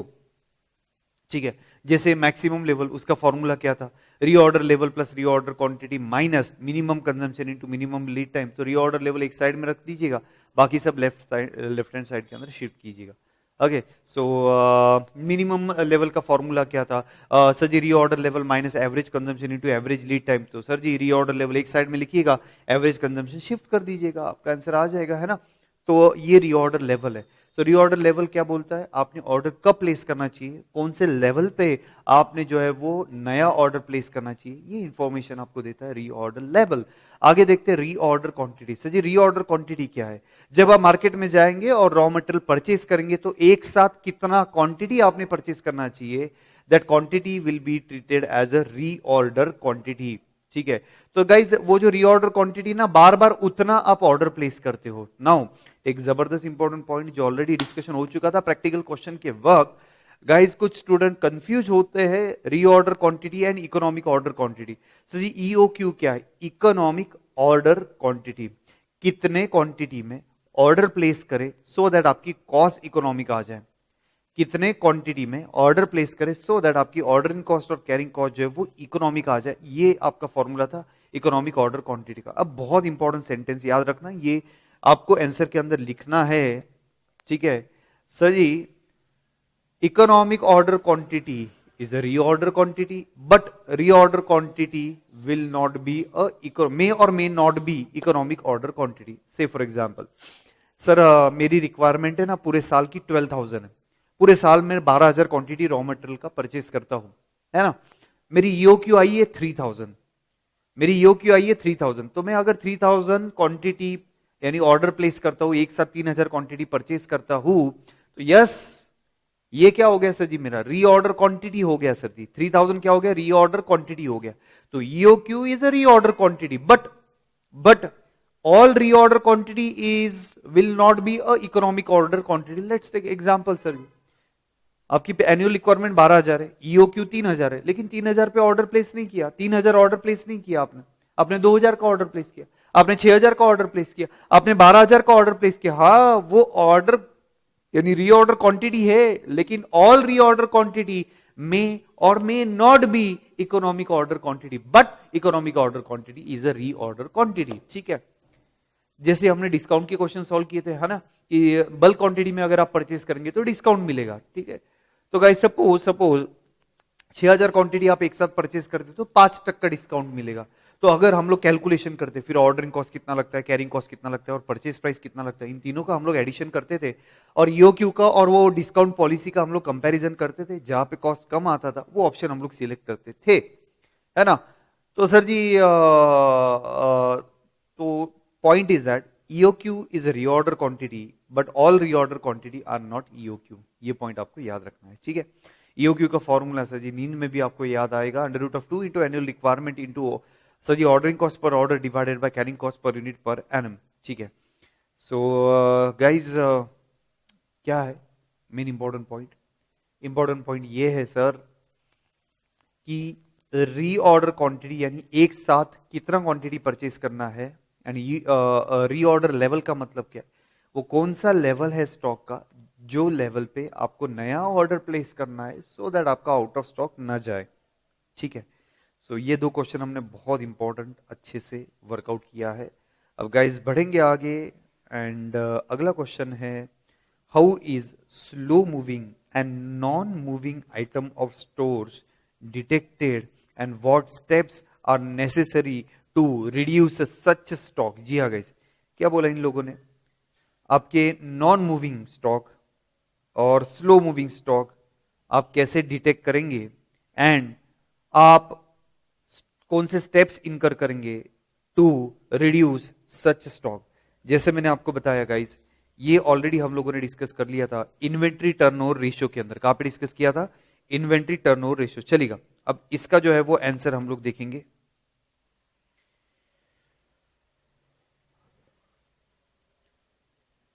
सो detention of the slow moving and non moving item of the stores. ठीक है सर जी, कौन से मेथड है जिससे हम लोग स्लो मूविंग और नॉन मूविंग आइटम आइडेंटिफाई कर सकते हैं। तो मेथड नंबर 1 बोलता है कि सर जी आपको पीरियोडिकल रिपोर्ट्स जो है वो सबमिट करना है, स्टेटस ऑफ डिफरेंट आइटम और स्टोर। ठीक है, पीरियोडिकली आपको इन्वेंट्री के रिपोर्ट्स भेजने हैं कि सर जी एवरी 1 मंथ, एवरी 3 मंथ्स और एवरी 6 मंथ आपकी कौन सी इन्वेंट्री स्टॉक के अंदर है। तो पीरियोडिकली आपको रिपोर्ट प्रिपेयर करना है एंड वो सबमिट करना है अबाउट द इन्वेंट्री। चलो ठीक है, सेकेंड ऑलरेडी हमने डिस्कस किया था सर जी, सेकेंड के पहले थर्ड पॉइंट आना चाहिए, आपको इन्वेंट्री टर्नओवर रेशियो फाइंड करने का है। जिसका इन्वेंट्री टर्नओवर रेशियो ज्यादा है वो फास्ट मूविंग है, जिसका इन्वेंट्री रेशियो कम है वो स्लो मूविंग है, और जिसका इन्वेंट्री रेशियो एकदम लोएस्ट है वो आपका नॉन मूविंग है। तो इन्वेंट्री रेशियो, टर्नओवर रेशियो आपको फाइंड करना है। ठीक है, तो गाइज इन्वेंट्री टर्नओवर रेशियो से हम लोग जो है वो slow moving and fast moving identify, very slow moving और डॉर्मेंट स्टॉक आइडेंटिफाई कर सकते हैं। उसके बाद सर जी अगर आपको याद आ रहा है ना, हम लोगों ने इन्वेंट्री टर्नओवर रेशियो के बाद number of days inventory held वो वर्कआउट किया था। कैसे किया था, 365 डेज, या फिर क्वेश्चन के अंदर अगर 360 डेज दिया रहेगा तो 360 डेज हम लोग लेते हैं। तो 365 days divided by inventory turnover ratio. तो इससे क्या पता चलेगा कितना दिन आपने इन्वेंट्री हेल्ड किया है। तो जितना ज्यादा दिन आपने इन्वेंट्री हेल्ड किया है इसका मतलब ये रहा कि सर आपका जो आइटम है वो स्लो मूविंग है या फिर नॉन मूविंग आइटम रहेगा। तो गाइस 3 मेथड मैंने अभी आपको बताया। पहला मेथड क्या था, पीरियोडिकली आप इन्वेंट्री का रिकॉर्ड, इन्वेंट्री आइडेंटिफाई करो, रिकॉर्ड प्रिपेयर करो, ठीक है, एंड रिपोर्ट करो, ठीक है, of the different item of the inventory. Second point क्या बताया सर जी? मैंने पहले तीसरा पॉइंट मैंने डिस्कस किया, फिर सेकंड पॉइंट मैंने डिस्कस किया। सबसे पहले इन्वेंट्री टर्नओवर रेशियो आप फाइंड कीजिएगा और पता चल जाएगा इन्वेंट्री टर्नओवर रेशियो जिसका ज्यादा है वो फास्ट मूविंग है, जिसका कम है वो स्लो मूविंग या नॉन मूविंग आएगा। इन्वेंट्री टर्नओवर रेशियो के बेसिस पे ही हम लोग कैलकुलेट करते थे कितना दिन या कितना महीना आपने इन्वेंट्री हेल्ड किया है, उससे पता चल जाएगा स्लो मूविंग या नॉन मूविंग कौन सा है। ठीक है। और सर जी एक टेक्निकल मेथड भी दिया हुआ है सर जी, वेल डिजाइन इंफॉर्मेशन सिस्टम। ठीक है, एक इंफॉर्मेशन सिस्टम, ठीक है, आप वर्कआउट करेंगे। ठीक है, तो एक कुछ सॉफ्टवेयर वगैरह रहते हैं, ये आपको बता सकते हैं कि कौन सा स्लो मूविंग है कौन सा फास्ट मूविंग है। ठीक है, तो इंफॉर्मेशन सिस्टम जो है वो आपको वर्कआउट करना है। नेक्स्ट वन, आगे हम लोग चेक करेंगे कि क्या स्टेप्स ले सकते हैं हम लोग स्लो मूविंग आइटम या फिर नॉन मूविंग आइटम स्टॉक में से कम करने के लिए। क्यों कम करना है सर जी? देखिएगा, स्लो मूविंग या नॉन मूविंग से क्या हो रहा है, आपका इन्वेंट्री जो है वो बढ़ते जा रहा है या फिर इन्वेंट्री आपको कैरी करना पड़ रहा है, तो अननेसेसरीली आपको जो है वो कैरिंग कॉस्ट एक्स्ट्रा लग रहा है ना। तो सर आप क्या करेंगे, एक सबसे पहला क्या है, जो नॉन मूविंग आइटम है सबसे पहले डिस्पोज ऑफ कर दो, सबसे पहले सेल कर दो, जिसको हम लोग बोलते हैं डॉर्मेंट स्टॉक। ठीक है, नॉन मूविंग आइटम को हम लोग डॉर्मेंट स्टॉक भी बोलते हैं। तो बिफोर इट फर्दर डिटोरिएट, वो फर्दर डिटोरिएट होने से पहले ही हम लोग क्या कर देंगे, उसको भाई डिस्पोज ऑफ कर दो, और जब भी रिक्वायरमेंट रहेगा इन फ्यूचर वो हम लोग परचेस करेंगे। क्योंकि अननेसेसरी सर जी कैरिंग कॉस्ट लगते जा रहा है और वो डिटोरिएट भी हो सकता है, पड़े पड़े खराब भी हो सकता है। तो बेटर वे क्या रहेगा, से कुछ तो भी पॉलिसी सेट कर दो कि इतने दिन के बाद हम लोग जो डॉर्मेंट स्टॉक है, नॉन मूविंग स्टॉक है, वो डिस्पोज कर देंगे। नेक्स्ट वन सर जी सेकंड मेथड इन्होंने बोला कि आप आपके जो प्रोडक्शन है ना वो डाइवर्सिफाई कर दीजिएगा। अच्छा, डाइवर्सिफाई कर दीजिएगा, इसका मतलब क्या हो गया सर जी? आप है ना कोई नया प्रोडक्ट बनाइएगा जिसमें ये जो नॉन मूविंग आइटम है वो यूज हो जाएगा। हो सकता है, नहीं हो सकता है? जी हाँ सर, बिल्कुल हो सकता है। आपने एक नया कोई तो भी सर जी नया कोई तो भी आपने प्रोडक्ट लॉन्च किया जिससे ये जो डॉर्मेंट स्टॉक है, non moving slow moving stock है, ये आप यूज करेंगे। सर मैं एक सिंपल एग्जांपल देता हूँ, सिंपल एग्जांपल देता हूँ। Suppose suppose suppose suppose suppose suppose suppose guys, मैं सीए इंटरमीडिएट के क्लासेस लेता हूँ, सिर्फ कॉस्टिंग का क्लासेस लेता हूँ। Now guys, boys and girls, as you are aware that November 2023 या फिर मई 2024 से जो है वो सिलेबस चेंज होने वाला है, ऑब्वियसली, है ना? यस। ना वो होगा क्या सर जी, ये जो नोट्स है जो मैंने प्रिपेयर करके रखे, प्रिंट करके रखे हुए नोट्स से, सपोज मैं बल्क में 500 कॉपीज 1000 कॉपीज जो है वो प्रिंट करके रखता हूँ और जैसे जैसे ऑर्डर आता है वो एग्जीक्यूट करता हूँ। ना the point is that guys, मैंने सपोज 500 क्वांटिटी का बुक्स वगैरह प्रिंट करके रखा हुआ है। सपोज एक सिंपल एग्जांपल लेते हैं, अपना जो कंसेप्ट बुक है, हमारा जो कंसेप्ट बुक है वो मैंने 500 क्वांटिटी का बना के रखा है और सिलेबस चेंज हो गया, और सिलेबस चेंज सपोज नवंबर 23 से ही एप्लीकेबल हो गया। तो क्या हो गया सर जी, अब मुझे उसके अंदर चेंजेस करने पड़ेंगे, ऑब्वियसली कुछ चेंजेस हो रहे हैं तो मुझे उसके अंदर चेंजेस लाने पड़ेंगे। अच्छा, तो चेंजेस लाने पड़ेंगे तो पुराने नोट्स तो मैं सीए के स्टूडेंट को नहीं दे सकता, तो मैं क्या कर सकता हूँ सर जी, मैं डाइवर्सिफाई कर सकता हूँ। यानी सर जी सपोज मैंने सी डब्ल्यू ए, ठीक है सर जी, सीएम है, सी डब्ल्यू है, वहां पे मैंने कॉस्टिंग की कोचिंग देना स्टार्ट कर दिया। ठीक है, उनके मॉड्यूल के सारे क्वेश्चंस वगैरह मैंने कवर कर दिए और वहां पे मैंने गाइस लेक्चर देना स्टार्ट कर दिया। तो क्या होएगा सर जी, ये जो मेरे नोट्स है जो अभी एब्सोल्यूट हो चुके हैं, यानी जो अभी यानी सर उसका कुछ वैल्यू नहीं है सीए के एग्जामिनेशन के अंदर, क्योंकि अभी सिलेबस चेंज हो गया, सब कुछ नए टॉपिक्स ऐड हो गए, तो ये पुराना नोट्स नहीं दे सकता, तो मैं उसका यूज कर सकता हूँ सीएमए के लिए। सपोज सीएस के अंदर भी कॉस्टिंग है, सीएस कंपनी सेक्रेटरी, वहां पे मैं यूज कर सकता हूँ। तो मैंने एक सिंपल एग्जांपल आपको दे दिया, डाइवर्सिफाई करो आपके प्रोडक्शन का। नेक्स्ट वन, आखिरी मेथड इन्होंने बोला कि आप ये जो मटेरियल जो पड़ा हुआ है एज अ सब्सटीट्यूट यूज कर लो in place of other material. ठीक है, एज अ सब्सटीट्यूट यूज कर लो, अल्टरनेटिव यूज कर लो। चलो, okay, I hope so this point is absolutely clear to every one of you. Okay, कैसे आइडेंटिफाई करेंगे सर जी स्लो मूविंग और नॉन मूविंग आइटम? सबसे पहले तो गाइज हमने एक पीरियोडिकली रिपोर्ट्स प्रिपेयर की है और देखा कौन सा स्लो मूविंग है, वो पता चल जाएगा सर जी कंटिन्यूअसली कौन सा स्टॉक के अंदर दिखाई दे रहा है। Next one sir ji, inventory turnover ratio find किया। Next one, inventory turnover ratio find किया, उसके बाद number of days inventory held या number of month inventory held वो हमने कैलकुलेट किया, और लास्ट वन था सर जी कुछ इन्फॉर्मेशन सिस्टम हमने डेवलप किया जो हमें रिपोर्ट कर दे कौन सा स्लो मूविंग है और नॉन मूविंग है, और क्या स्टेप्स आप इनकर करेंगे सर जी। कुछ नॉन मूविंग स्टॉक जो है वो हम लोग पीरियोडिकली बेच देंगे, ठीक है, डिस्पोज ऑफ करेंगे, सो दैट उसका फर्दर डिटोरिएशन ना हो। सेकेंड पॉइंट हमने देखा है आपका जो प्रोडक्शन है वो डाइवर्सिफाई कीजिएगा और try to use this material in another product. और लास्ट वन था सर जी सब्सटीट्यूट, ये material as a substitute use कर लो। चलो ठीक है, बढ़ते हैं आगे सर जी, बहुत अच्छा ये क्वेश्चन हमने कवर किया। बढ़ेंगे आगे अगले क्वेश्चन की तरफ। क्वेश्चन नंबर 8 पे आइएगा सब लोग फटाफट से। क्वेश्चन नंबर 8 बोलता है discuss briefly the considerations governing the fixation of the maximum and minimum level of inventory. जी हाँ sir ji, maximum level and minimum level of inventory जो है वो आप कैसे वर्कआउट करेंगे, क्या कंसिडरेशन करेंगे, ये आपको क्वेश्चन है। It's a very simple question guys, आने के चांसेस थोड़ा सा कम है ये क्वेश्चन के। बस आपको क्या करना है, फॉर्मूला अप्लाई करना है। मैक्सिमम लेवल का मिनिमम लेवल का जो है वो आपको फॉर्मूला अप्लाई करना है। फॉर्मूला अप्लाई करने के बाद गाइज आपको वो जो फॉर्मूला के अंदर कुछ कुछ टर्म्स यूज किए गए वो टर्म्स पे थोड़ा एक्सप्लेनेशन देना है। इट्स अ वेरी सिंपल, ठीक है।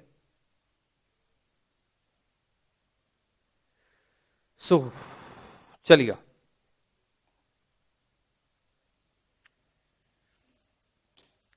सबसे पहले हम लोग जो है वो मैक्सिमम लेवल वर्कआउट करेंगे। मैक्सिमम लेवल का फॉर्मूला क्या है चेक कीजिएगा, maximum level is equal to reorder level plus reorder quantity.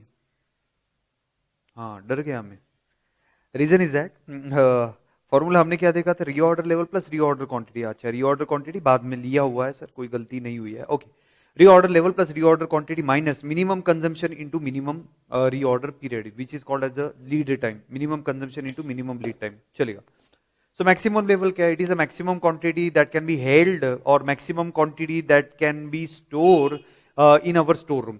तो ये था आपका maximum level, reorder level plus reorder quantity minus minimum consumption into minimum lead time. Now आपको कंसीडरेशन क्या है, जैसे मैंने आपको बताया गाइज, जो टर्म्स यूज किए गए हैं ये फॉर्मूला के अंदर वो सारे टर्म्स आपको जो है वो होने चाहिए। यानी इंपॉर्टेंट कंसीडरेशन क्या है, तो सर जी सबसे पहले इंपॉर्टेंट कंसीडरेशन क्या दिया हुआ है, हम लोगों को लगने वाला है रीऑर्डर लेवल। अच्छा रीऑर्डर लेवल का मतलब क्या है, वो कौन सा लेवल है जहां पे हम लोग नया ऑर्डर प्लेस करेंगे। अच्छा रीऑर्डर लेवल का मतलब क्या है, it can be economic order, sorry reorder level यानी क्या, एक्सट्रीमली सॉरी, रीऑर्डर क्वांटिटी आगे डिस्कस करता हूँ, पहले रीऑर्डर लेवल डिस्कस करता हूँ। पहले हम रीऑर्डर लेवल करेंगे, फिर minimum consumption minimum lead time करेंगे और फिर मैं रीऑर्डर क्वांटिटी लूंगा, ओके। सो रीऑर्डर लेवल यानी क्या है, स्टॉक जो लेवल हिट कर देता है इमीडिएटली आपको नया ऑर्डर प्लेस करना है। तो रीऑर्डर लेवल का फॉर्मूला आपको पता होना चाहिए, maximum consumption into maximum lead time plus safety stock, ये आपका रीऑर्डर लेवल का जो है वो फॉर्मूला है। Now you should, there should be a knowledge about the minimum consumption into minimum lead time. Now यहां पे आप थोड़ा और एक्सप्लेनेशन लिख सकते हो, मिनिमम कंजम्पशन क्या है, it is a minimum quantity of raw material that can be consume in any one day, any one week और any one month as the case में बी। मिनिमम लीड टाइम क्या है sir, it is a minimum time required to get an order, order place करने के बाद order वापस आने तक, रिप्लेनिश होने तक जो आपको टाइम गैप लगता है, it is called as a lead time. तो ये दोनों का नॉलेज आपको होना चाहिए, मिनिमम कंजम्पशन कितना और मिनिमम लीड टाइम कितना है। नेक्स्ट वन सर जी, हमें रीऑर्डर क्वांटिटी भी लगने वाला है या फिर इकोनॉमिक ऑर्डर क्वांटिटी भी लगने वाला है। Now guys economic order quantity का फॉर्मूला आपको पता है, under root of 2 into annual requirement into ordering cost divided by carrying cost per unit per annum. तो इकोनॉमिक ऑर्डर क्वांटिटी आपको पता होना चाहिए। लेकिन हाँ अगर क्वेश्चन के अंदर बोला गया कि you are not following economic order quantity, आपका रीऑर्डर क्वांटिटी कुछ अलग है, तो वो इंफॉर्मेशन आपको पता होना चाहिए। नेक्स्ट वन आगे sir ji, maximum level find करते वक्त, मैक्सिमम लेवल आइडेंटिफाई करते वक्त या सेट करते वक्त आपको यह भी पता होना चाहिए कि फंड्स की रिक्वायरमेंट कितनी है और आपकी फंड्स की अवेलेबिलिटी कितनी है, आपकी स्टोर रूम की कैपेसिटी कितनी है ना, और ये जो लेवल है उसमें कितना मटेरियल बैठने वाला है। तो गाइस ये भी बहुत ज्यादा इंपॉर्टेंट है, फंड्स की अवेलेबिलिटी, है ना। आप तो मैक्सिमम लेवल सेट कर देंगे लेकिन उतना पैसा ही नहीं है कैरी करने के लिए या फिर उतना पैसा ही नहीं परचेज करने के लिए, तो प्रॉब्लम हो जाएगी। नेक्स्ट वन सर जी, स्टोर करने की कैपेसिटी नहीं है सर जी, तो ये भी आपको कंसीडर करना पड़ेगा मैक्सिमम लेवल सेट करते वक्त।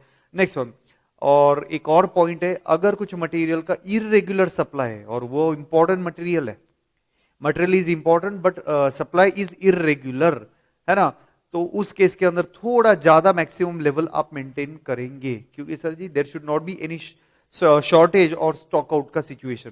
क्या बोला, इरेगुलर है लेकिन वो मटेरियल इंपॉर्टेंट है, रेगुलर इरेगुलर है और मटेरियल इंपॉर्टेंट है, तो थोड़ा ज्यादा आप मैक्सिमम लेवल जो है वो मेंटेन करेंगे। नेक्स्ट वन, आगे हम लोग देखेंगे minimum level. Okay sir ji, minimum level का मतलब क्या हुआ sir ji? It is a minimum quantity that will be held at any time in the store room. Sir ji इतना कम से कम क्वांटिटी आपने रखना ही चाहिए।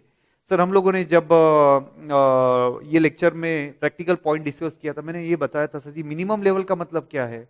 आपने ऑर्डर प्लेस किया और आपका जो ट्रक है वो गुड्स लेके आ गया, वो फैक्ट्री पे गेट पे रुका हुआ है ट्रक, और तब आप चेक करो आपके इन्वेंट्री में कितना स्टॉक है, वो आपकी मिनिमम लेवल है।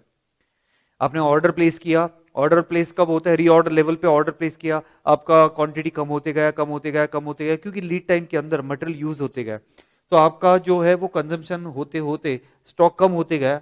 और सर जी ऑर्डर आ चुका है, ठीक है, ट्रक बाहर खड़ा हुआ है गेट पे, तब जाके देखो आपके स्टोर रूम के अंदर जितना स्टॉक बचा हुआ है वो आपका मिनिमम लेवल है। एटलीस्ट उतना लेवल आपने मेंटेन करना ही चाहिए। अच्छा, मिनिमम लेवल का फॉर्मूला क्या है? Reorder level minus average consumption into average lead time. ठीक है, कभी कभी नॉर्मल वर्ड भी यूज किया जाता है, normal consumption into normal lead time, delivery time जो है वो इन्होंने वर्ड यूज किया हुआ है। नाउ गाइज अब कंसिडरेशन क्या है सर जी? अब इसके अंदर जो जो कंसेप्ट यूज किया है वो कंसिडरेशन, यानी ये आपने कंसिडर करना चाहिए। क्या कंसिडर करना चाहिए सर जी? आपने sir ji maximum consumption and minimum consumption, maximum lead time and minimum lead time. Okay, तो सर जी सबसे पहले चेक करो क्या दिया, रीऑर्डर लेवल पहले डिटरमाइन कर दो, क्योंकि सबसे पहला कंसेप्ट क्या था? रीऑर्डर लेवल आपको फाइंड करना था। रीऑर्डर लेवल के अंदर maximum consumption into maximum lead time आएगा, ठीक है। उसके बाद आपको एवरेज कंजम्पशन होना चाहिए और आपके पास average delivery time, average lead time आपको पता होना चाहिए, तो ही आप मिनिमम लेवल जो है वो फाइंड कर सकते हैं। तो guys it's not difficult to remember this question, है ना। सिंपली क्या करना है, आपको फॉर्मूला लिखना है और फॉर्मूला के अंदर जो जो कंसेप्ट है वो सिर्फ कंसेप्ट आपको एक्सप्लेन करना है। So quite easy guys, I hope so. चलिएगा, कौन सा क्वेश्चन हुआ है? ओके, क्वेश्चन नंबर 8 हमने कंप्लीट किया। आइएगा फटाफट से हम लोग वर्कआउट करते हैं क्वेश्चन नंबर 9। क्वेश्चन नंबर 9 बोलते हैं what is the material handling cost, how will you deal in the cost accounting. चलिएगा सर जी, नाउ मटेरियल हैंडलिंग का कॉस्ट क्या है? अच्छा, बहुत सारे स्टूडेंट जो है वो कंफ्यूज हो जाते हैं, ये हैंडलिंग कॉस्ट और कैरिंग कॉस्ट वगैरह वगैरह जो है वो सेम रहता है क्या? तो गाइज हमने प्रैक्टिकल क्वेश्चन में देखा था, मुझे याद है 390 एंड 360 रुपीज, ठीक है, एक ऑर्डर प्लेस करने का खर्चा था, और material handling cost I think so 360 था, 750 ऐसे कुछ तो भी टोटल था। तो कुछ स्टूडेंट ने मुझे ऑनलाइन जो अपना लेक्चर चल रहा था, कुछ स्टूडेंट ने मुझे पूछा था कि सर ये मटेरियल हैंडलिंग कॉस्ट तो कैरिंग कॉस्ट के अंदर आना चाहिए, तो उनको क्या लगता है हैंडल करना यानी कैरी करना। सर ये बिल्कुल गलत कंसेप्ट है, तो थोड़ा ध्यान से सुनिएगा। मटेरियल हैंडलिंग कॉस्ट क्या है sir ji? Material handling cost are cost और expenses incurred for receiving, for storing, issuing and handling the material. मतलब क्या हो गया सर? सर मटेरियल आएगा तो आपको लोडिंग अनलोडिंग करना पड़ता है, स्टोर के अंदर जब लेके जाएंगे तो अनलोड करके स्टोर रूम के अंदर आपको रखना पड़ेगा, फिर प्रोडक्शन डिपार्टमेंट ने मंगवाया तो प्रोडक्शन डिपार्टमेंट को इशू करना पड़ेगा, ठीक है। तो वो मटेरियल हैंडल होता है सर जी, आपको वो जो है वो मटेरियल हैंडल का मतलब क्या है? रखना पड़ेगा, लोड करना पड़ेगा, अनलोड करना पड़ेगा, शेल्फ से सर जी, बीन से, शेल्फ से, बीन से वो आपको निकालना पड़ेगा और प्रोडक्शन को लेके जाना। जी हाँ, सो जैसे मैंने आपको बोला कि लोड करने के लिए, अनलोड करने के लिए, स्टोर रूम तक लेके जाने के लिए, स्टोर रूम से प्रोडक्शन फ्लोर तक देने के लिए, वापस प्रोडक्शन से अगर रिटर्न आता है, तो जो पर्सोनेल जो है वो मटेरियल हैंडल करता है, ठीक है, वो हैंडलिंग स्टाफ है, एंड जो कॉस्ट आपको लगेगा वो मटेरियल हैंडलिंग कॉस्ट के अंदर चले जाएगा। नाउ इसका क्या ट्रीटमेंट है वो हम लोग डिस्कशन करते हैं। Guys treatment is very simple, दो मेथड इन्होंने दिया है ट्रीटमेंट का। पहला मेथड दिया है मटेरियल के कॉस्ट के अंदर इसको ऐड कर दो, चलो ठीक है, क्या बोला है? मटेरियल के कॉस्ट के अंदर आपको इसको ऐड कर देने का है।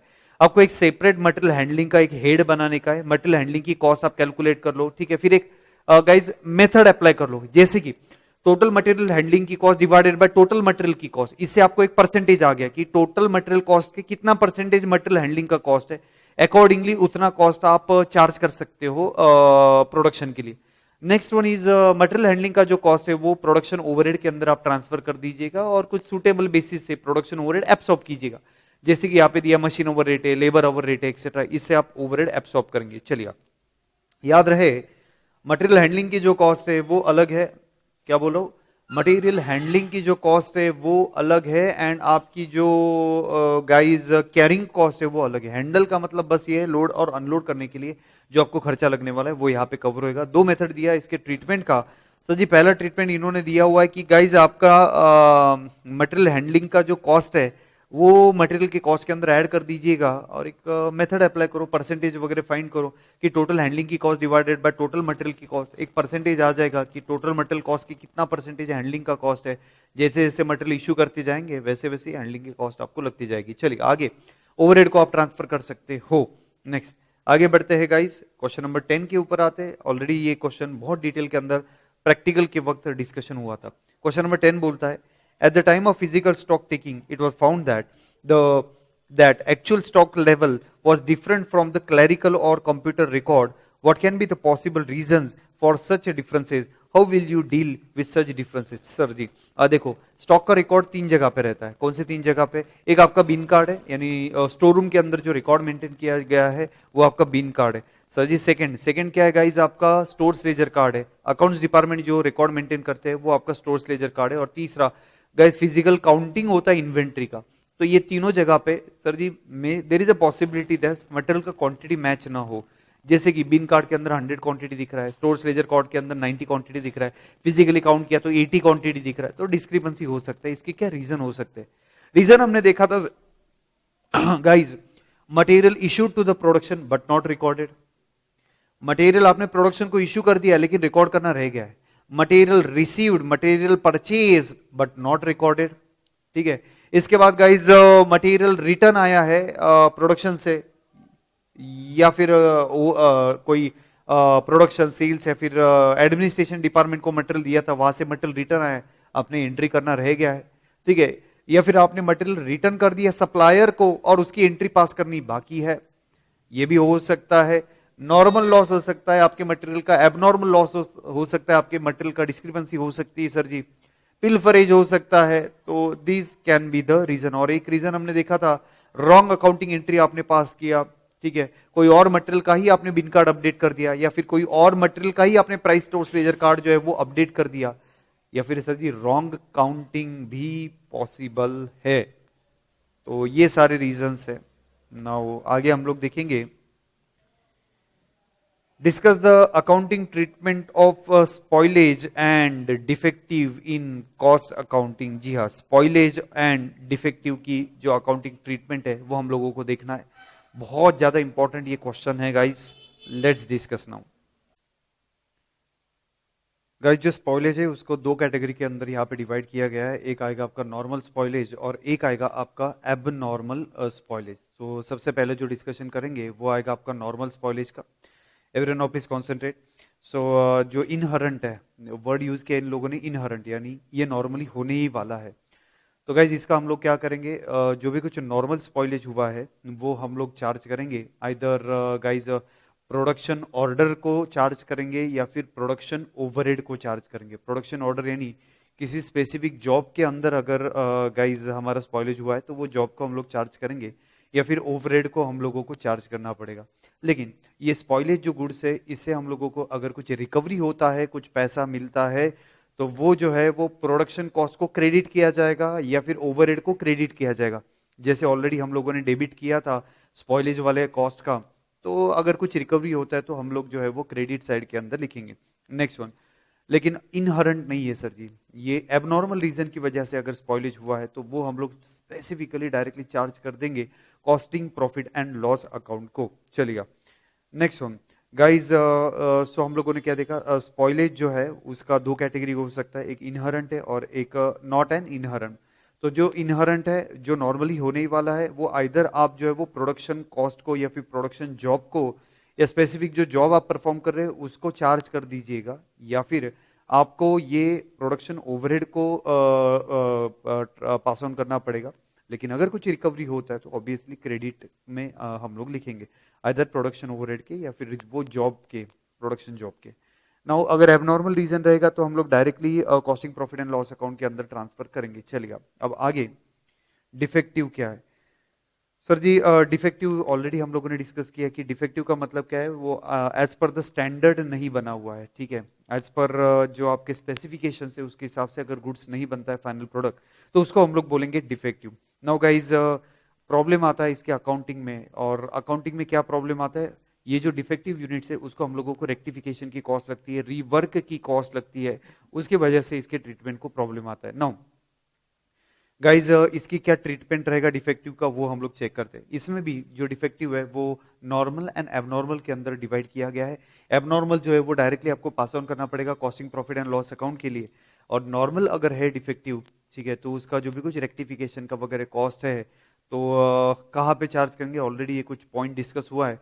तो वो चार्ज करेंगे profit and loss, sorry not profit and loss account, वो चार्ज करेंगे स्पेसिफिक जॉब को, वो चार्ज करेंगे जो गुड यूनिट आपने प्रोड्यूस किया उसको, या फिर जनरल ओवरहेड को चार्ज करेंगे अगर उसका रीजन अपने को फाइंड करते नहीं आ रहा है, कॉमन रीजन की वजह से, तो जनरल ओवरहेड को चार्ज करेंगे। किसी डिपार्टमेंट की वजह से डिफेक्टिव आया तो वो डिपार्टमेंट को हम लोग चार्ज करेंगे, और एक पॉइंट ऑलरेडी डिस्कस किया है कि हम लोग स्पेसिफिक जॉब को जो है वो चार्ज करेंगे। और अगर एबनॉर्मल रीजन है डिफेक्टिव का, वो हम लोग ट्रांसफर कर देंगे costing profit and loss account. So guys normal अगर रहेगा तो हम लोग क्या करेंगे, एक तो ओवरहेड को ट्रांसफर करेंगे जनरल, या फिर सर जी स्पेसिफिक डिपार्टमेंट को ट्रांसफर करेंगे, स्पेसिफिक जॉब को ट्रांसफर करेंगे, या फिर हम लोग वो गुड यूनिट को चार्ज कर देंगे। अगर एबनॉर्मल रीजन की वजह से डिफेक्टिव हुआ है तो हम लोग जो है वो costing profit and loss account को ट्रांसफर करेंगे। अब सर एक बहुत इंपॉर्टेंट क्वेश्चन हम लोग डिस्कस करने जा रहे हैं, क्वेश्चन नंबर 12 को आप इंपॉर्टेंट मार्क करेंगे। क्वेश्चन नंबर 12 बोलता है write a short note on perpetual inventory control. चलेगा sir, perpetual inventory control. Sir ji हम लोगों ने इन्वेंट्री के रिगार्डिंग दो जो सर जी रिकॉर्ड्स है वो मेंटेन किया हुआ है। एक आएगा आपका स्टोर्स लेजर कार्ड और एक आएगा आपका बिन कार्ड, ठीक है। एक आएगा आपका स्टोर्स लेजर कार्ड और एक आएगा आपका बिन कार्ड। सो ये दो रिकॉर्ड हम लोगों ने मेंटेन किया, इसको ही हम लोग बोलेंगे perpetual inventory. No guys perpetual inventory का कंसेप्ट क्या है, हम लोग बिन कार्ड प्रिपेयर करेंगे, स्टोर्स लेजर कार्ड प्रिपेयर करेंगे। जैसे ही मटेरियल आएगा हम लोग एंट्री पास करेंगे, मटेरियल इशू करेंगे हम लोग एंट्री पास करेंगे, मटेरियल रिटर्न किया एंट्री पास करेंगे, रिटर्न आया एंट्री पास करेंगे, etcetera. Now boys and girls continuously ये जो बिन कार्ड है एंड स्टोर लेजर कार्ड है, इसमें सिर्फ एंट्री पास करना इंपॉर्टेंट नहीं है, time to time every day या फिर आपको जो स्पेसिफिक पीरियड ऑफ टाइम रहेगा उसके अंदर हम लोग जो है वो फिजिकल काउंटिंग भी करेंगे और चेक करेंगे whether bin card stores ledger card and physical match हो रहा है या नहीं हो रहा है। अगर मैच नहीं हो रहा है तो हम लोग डिस्क्रिपेंसी फाइंड करेंगे। अगर डिस्क्रिपेंसी आती है और तो वो डिस्क्रिपेंसी का रीजन हम लोग फाइंड करेंगे एंड उसका जो है अप्रोप्रिएट एक्शन हम लोगों को लेना पड़ेगा। तो ये परपेचुअल इन्वेंट्री का सिस्टम है। तो दो रिकॉर्ड आपने मेंटेन किया, एक आएगा आपका बिन कार्ड और एक आएगा आपका स्टोर्स लेजर कार्ड। अब बिन कार्ड क्या है, स्टोर लेजर कार्ड है, ऑलरेडी हम लोगों ने पहले डिस्कशन किया है। बिन कार्ड जो है वो आप रिकॉर्ड करते हो स्टोर रूम में, स्टोर कीपर जो है या स्टोर मैनेजर जो है वो बिन कार्ड अपडेट करता है। This is just quantitative information, इसके अंदर अमाउंट का इंफॉर्मेशन नहीं है। मटेरियल आया एंट्री पास किया, मटेरियल इशू कर दिया और आपने जो है वो एंट्री पास कर दिया, ठीक है, बरोबर है, everyone got this. Now guys receipt and issue का एंट्री पास होएगा, सिर्फ क्वांटिटी के बेसिस पे होएगा। नाउ आगे स्टोर्स लेजर कार्ड क्या है, which is maintain by the cost accounting department. यहाँ पे क्वांटिटी के साथ साथ सर जी क्वांटिटी के साथ साथ रेट एंड अमाउंट का भी इंफॉर्मेशन फिल किया जाता है। ये जो है वो कॉस्ट अकाउंटिंग डिपार्टमेंट मेंटेन करेगा। नाउ सारे रिसिप्ट, सारे इश्यूज, सारे रिटर्न एक्सेट्रा, सारे ट्रांसफर बिटवीन द डिपार्टमेंट, ये सब कुछ स्टोर्स लेजर कार्ड के अंदर जो है वो एंट्री किया जाता है। जनरली एंट्री किसके बेसिस पे किया जाता है, तो स्टोर्स लेजर कार्ड के बेसिस पे, सॉरी स्टोर्स लेजर कार्ड में एंट्री कैसे पास किया जाता है, आइदर गुड्स रिसीव नोट आप बनाते हो, गुड्स रिटर्न नोट आप बनाते हो, या फिर गाइज आपने मटेरियल रिक्विजिशन नोट बनाया, इसके बेसिस पे यहाँ पे एंट्री जो है वो पास किया जाएगा। नाउ जैसे मैंने आपको बोला ये जो परपेचुअल इन्वेंट्री में कंटिन्यूअसली स्टॉक टेकिंग किया जाएगा, फिजिकली स्टॉक जो है वो चेक किया जाएगा, है ना। तो guys physical stock taking daily या फिर अप्रोप्रिएट जो टाइम है उसके बेसिस पे किया जाएगा। परपेचुअल इन्वेंट्री परपेचुअल है सर, कंटिन्यूअसली ये चेक किया जाएगा। नेक्स्ट वन, सो ये perpetual inventory is very important for control of the material. ये फिजिकल कंट्रोल होना बहुत जरूरी है। रीजन इज दैट गाइज कभी कभी क्या होगा, अब अकाउंटिंग तो करते रहेंगे, अकाउंटिंग में यानी बिन कार्ड के अंदर स्टोर्स लेजर कार्ड के अंदर तो एंट्री पास करते रहेंगे, लेकिन टाइम टू टाइम आपको चेक करना पड़ेगा कि ये सारे एंट्रीज करेक्ट है या नहीं है, आपका जो स्टॉक है वो बराबर से अपडेट किया है या नहीं किया है।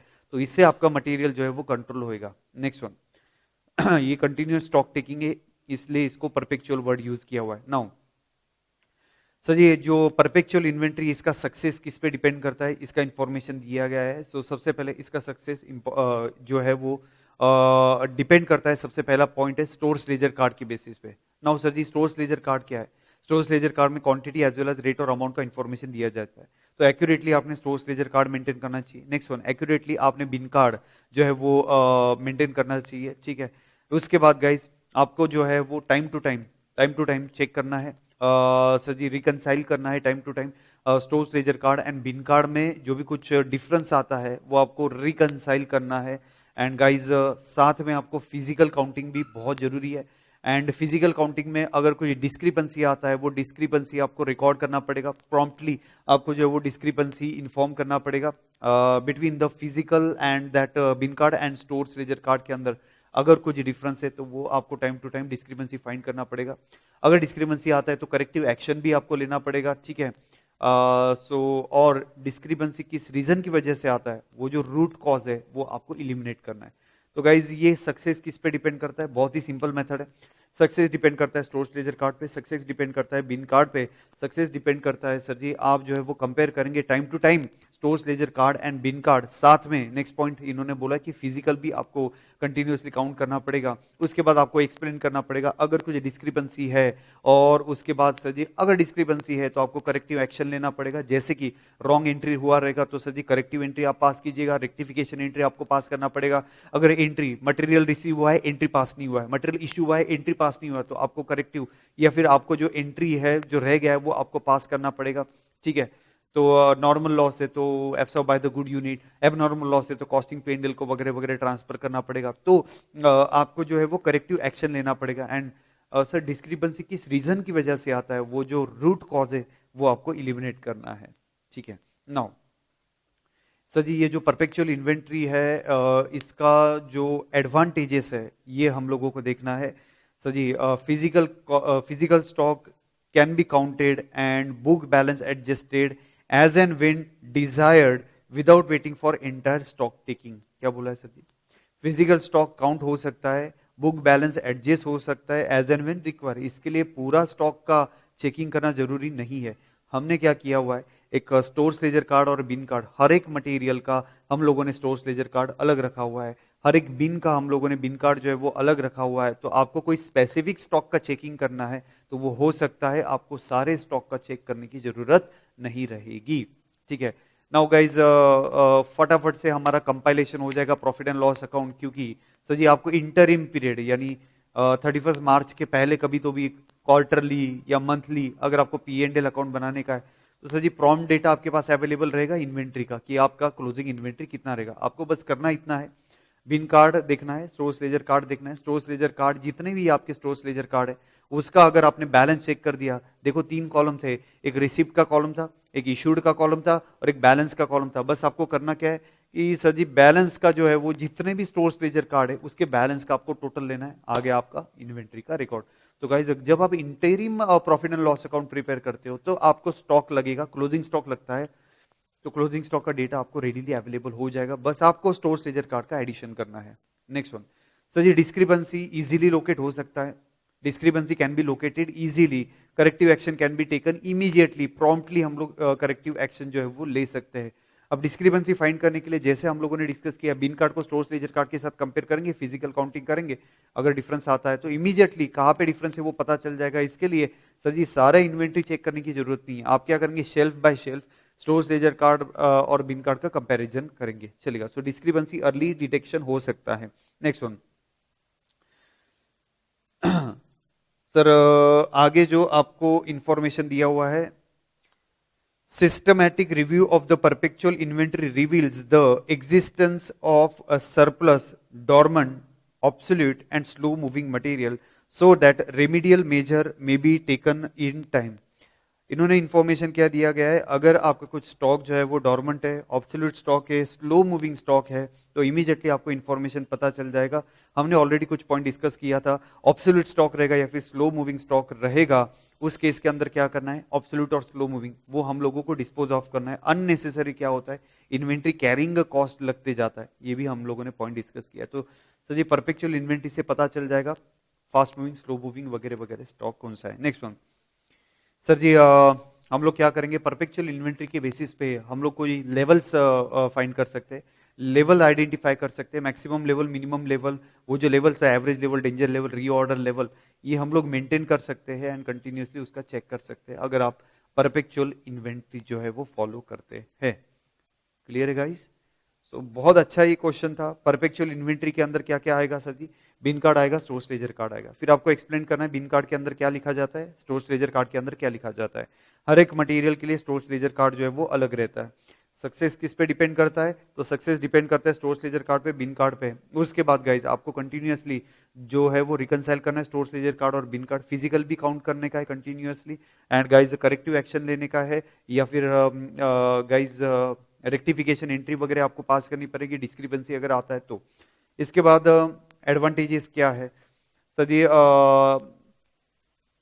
आपका जो है सारे की सारे स्टॉक चेक करने की जरूरत नहीं है, यानी पूरा जो स्टोर रूम का स्टॉक चेक करने का जरूरत नहीं है। अगर कुछ सेक्शन का भी आपने चेक कर दिया, स्टोर्स लेजर कार्ड के हिसाब से अभी आपने चेक कर दिया, तो गाइज आपका जो बैलेंस जो है वो अपडेट हो जाएगा एंड डिस्क्रिपेंसी फाइंड हो जाएगी। Second, interim profit and loss account बनाने के लिए क्लोजिंग स्टॉक का इंफॉर्मेशन रेडीली आपके पास अवेलेबल होएगा। Next one, discrepancy can be identified easily and located easily, corrective action can be taken very easily. Next one, आगे आपको इंफॉर्मेशन दिया हुआ है कि on the basis of this perpetual inventory आप फाइंड कर सकते हो आपका जो गाइज डोरमेंट स्टॉक कौन सा है, स्लो मूविंग स्टॉक कौन सा है, नॉन मूविंग स्टॉक कौन सा है, उस पर आप करेक्टिव एक्शन जो है वो ले सकते हैं एंड गाइज लेवल्स आप सेट कर सकते हो with the help of this perpetual inventory. आगे बढ़ते हैं। नेक्स्ट क्वेश्चन ऑलरेडी हम लोगों ने कवर कर लिया, bin card and stores ledger card. इसका डिफरेंस भी हम लोगों ने ऑलरेडी कवर कर लिया है, बिन कार्ड क्या रहता है और स्टोर्स लेजर कार्ड जो है वो क्या रहता है। आइएगा गाइज अगले क्वेश्चन की तरफ। अगला क्वेश्चन है question number 14, explain FIFO method and LIFO method of the stores issue. Guys FIFO and LIFO method, अब ये ऑलरेडी आप लोगों ने 11-12 के अंदर फाउंडेशन के अंदर ये मेथड देखा हुआ है, FIFO एंड LIFO मेथड। तो गाइज इसमें एज सच कुछ आपको नया पॉइंट देखने के लिए नहीं मिलेगा। विल जस्ट क्विकली इसका जो है वो रिव्यू कर लेते हैं। FIFO मेथड के अंदर हम लोगों को क्या देखना है, तो गाइज FIFO मेथड के अंदर material will be issued in order in which they are purchase. ठीक है, सो जो सबसे पहले परचेजेस किया गया है वो सबसे पहले इशू किया जाएगा एंड सो ऑन। ये मेथड जो है वो फॉलो किया जाता है। FIFO मेथड कब बेनिफिशियल है, इसका भी इंफॉर्मेशन इन्होंने यहाँ पे दिया हुआ है। FIFO method will be beneficial when guys आपका मटेरियल का जो प्राइस है वो कम कम होते जाता है। यानी गाइज आपने जब परचेज किया था हिस्टोरिकली तब प्राइस ज़्यादा था, और ओवर द पीरियड थोड़ा थोड़ा प्राइस अगर कम होता है तो जो FIFO मेथड है वो आपके लिए बेनिफिशियल रहेगा। Last in first out method के अंदर क्या होएगा सर जी, जो लेटेस्ट परचेजेस है वो लेटेस्ट परचेजेस सबसे पहले वो रेट से इशू किया जाएगा। ये आपका लास्ट इन फर्स्ट आउट है। बट सर जी से फॉर एग्जांपल आपने लास्ट लॉट जो परचेज किया था वो 1000 है, लेकिन आपको इशू करने का है 1500, तो जो 1000 है वो आपने लास्ट लॉट में से लेस कर दिया, और जो 500 है वो आपने उसके पहले वाले लॉट से जो है वो रिकवर कर दिया। तो ये आ गया आपका last in first out method जो वर्कआउट किया जाता है। अगर आपका इन्फ्लेशन हो रहा है, इन्फ्लेशनरी सिचुएशन है, तो you should have use the last in first out method. तो दोनों के अंदर हम लोगों ने डिफरेंस देख लिया कि FIFO मेथड के अंदर क्या हो रहा है सर, ग्रेजुअली प्राइस अगर कम होते जाता है, लेटेस्ट अगर प्राइस कम है तो FIFO मेथड बेनिफिशियल है। Last in first out method कब बेनिफिशियल है, अगर आपका जो है बढ़ते जाता है यानी इन्फ्लेशन होते जाता है, तो आपको जो है वो last in first out method जो है वो बेनिफिशियल रहेगा। सो गाइज ज़्यादा कुछ डिस्कशन यानी एज सच है नहीं, क्योंकि ऑलरेडी ये सब आपको पता है, ये ऑलरेडी आपने किया हुआ है। नाउ अगला क्वेश्चन चेक करते हैं। अगला क्वेश्चन है explain why the last in first out has an edge over the first in first out method और any other method of pricing of material issued. चलेगा सर।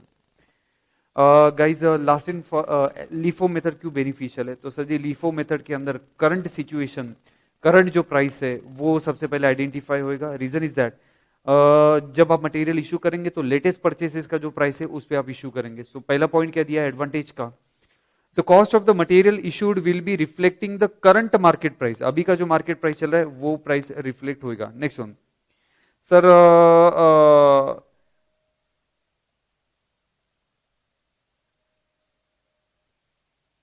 चेक कीजिएगा क्या दिया है।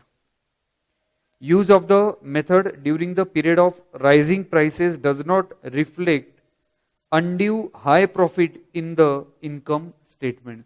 हमने थोड़ी देर पहले डिस्कशन किया था, अगर आपका इन्फ्लेशनरी सिचुएशन है तो आपने last in first out method follow करना चाहिए। तो गाइस क्या होएगा, last in first out method के अंदर आपके मटेरियल की प्राइस जो है वो बढ़ते जा रही है, तो गाइस इससे अनड्यू प्रॉफिट जो है वो इनकम स्टेटमेंट नहीं दिखेगा।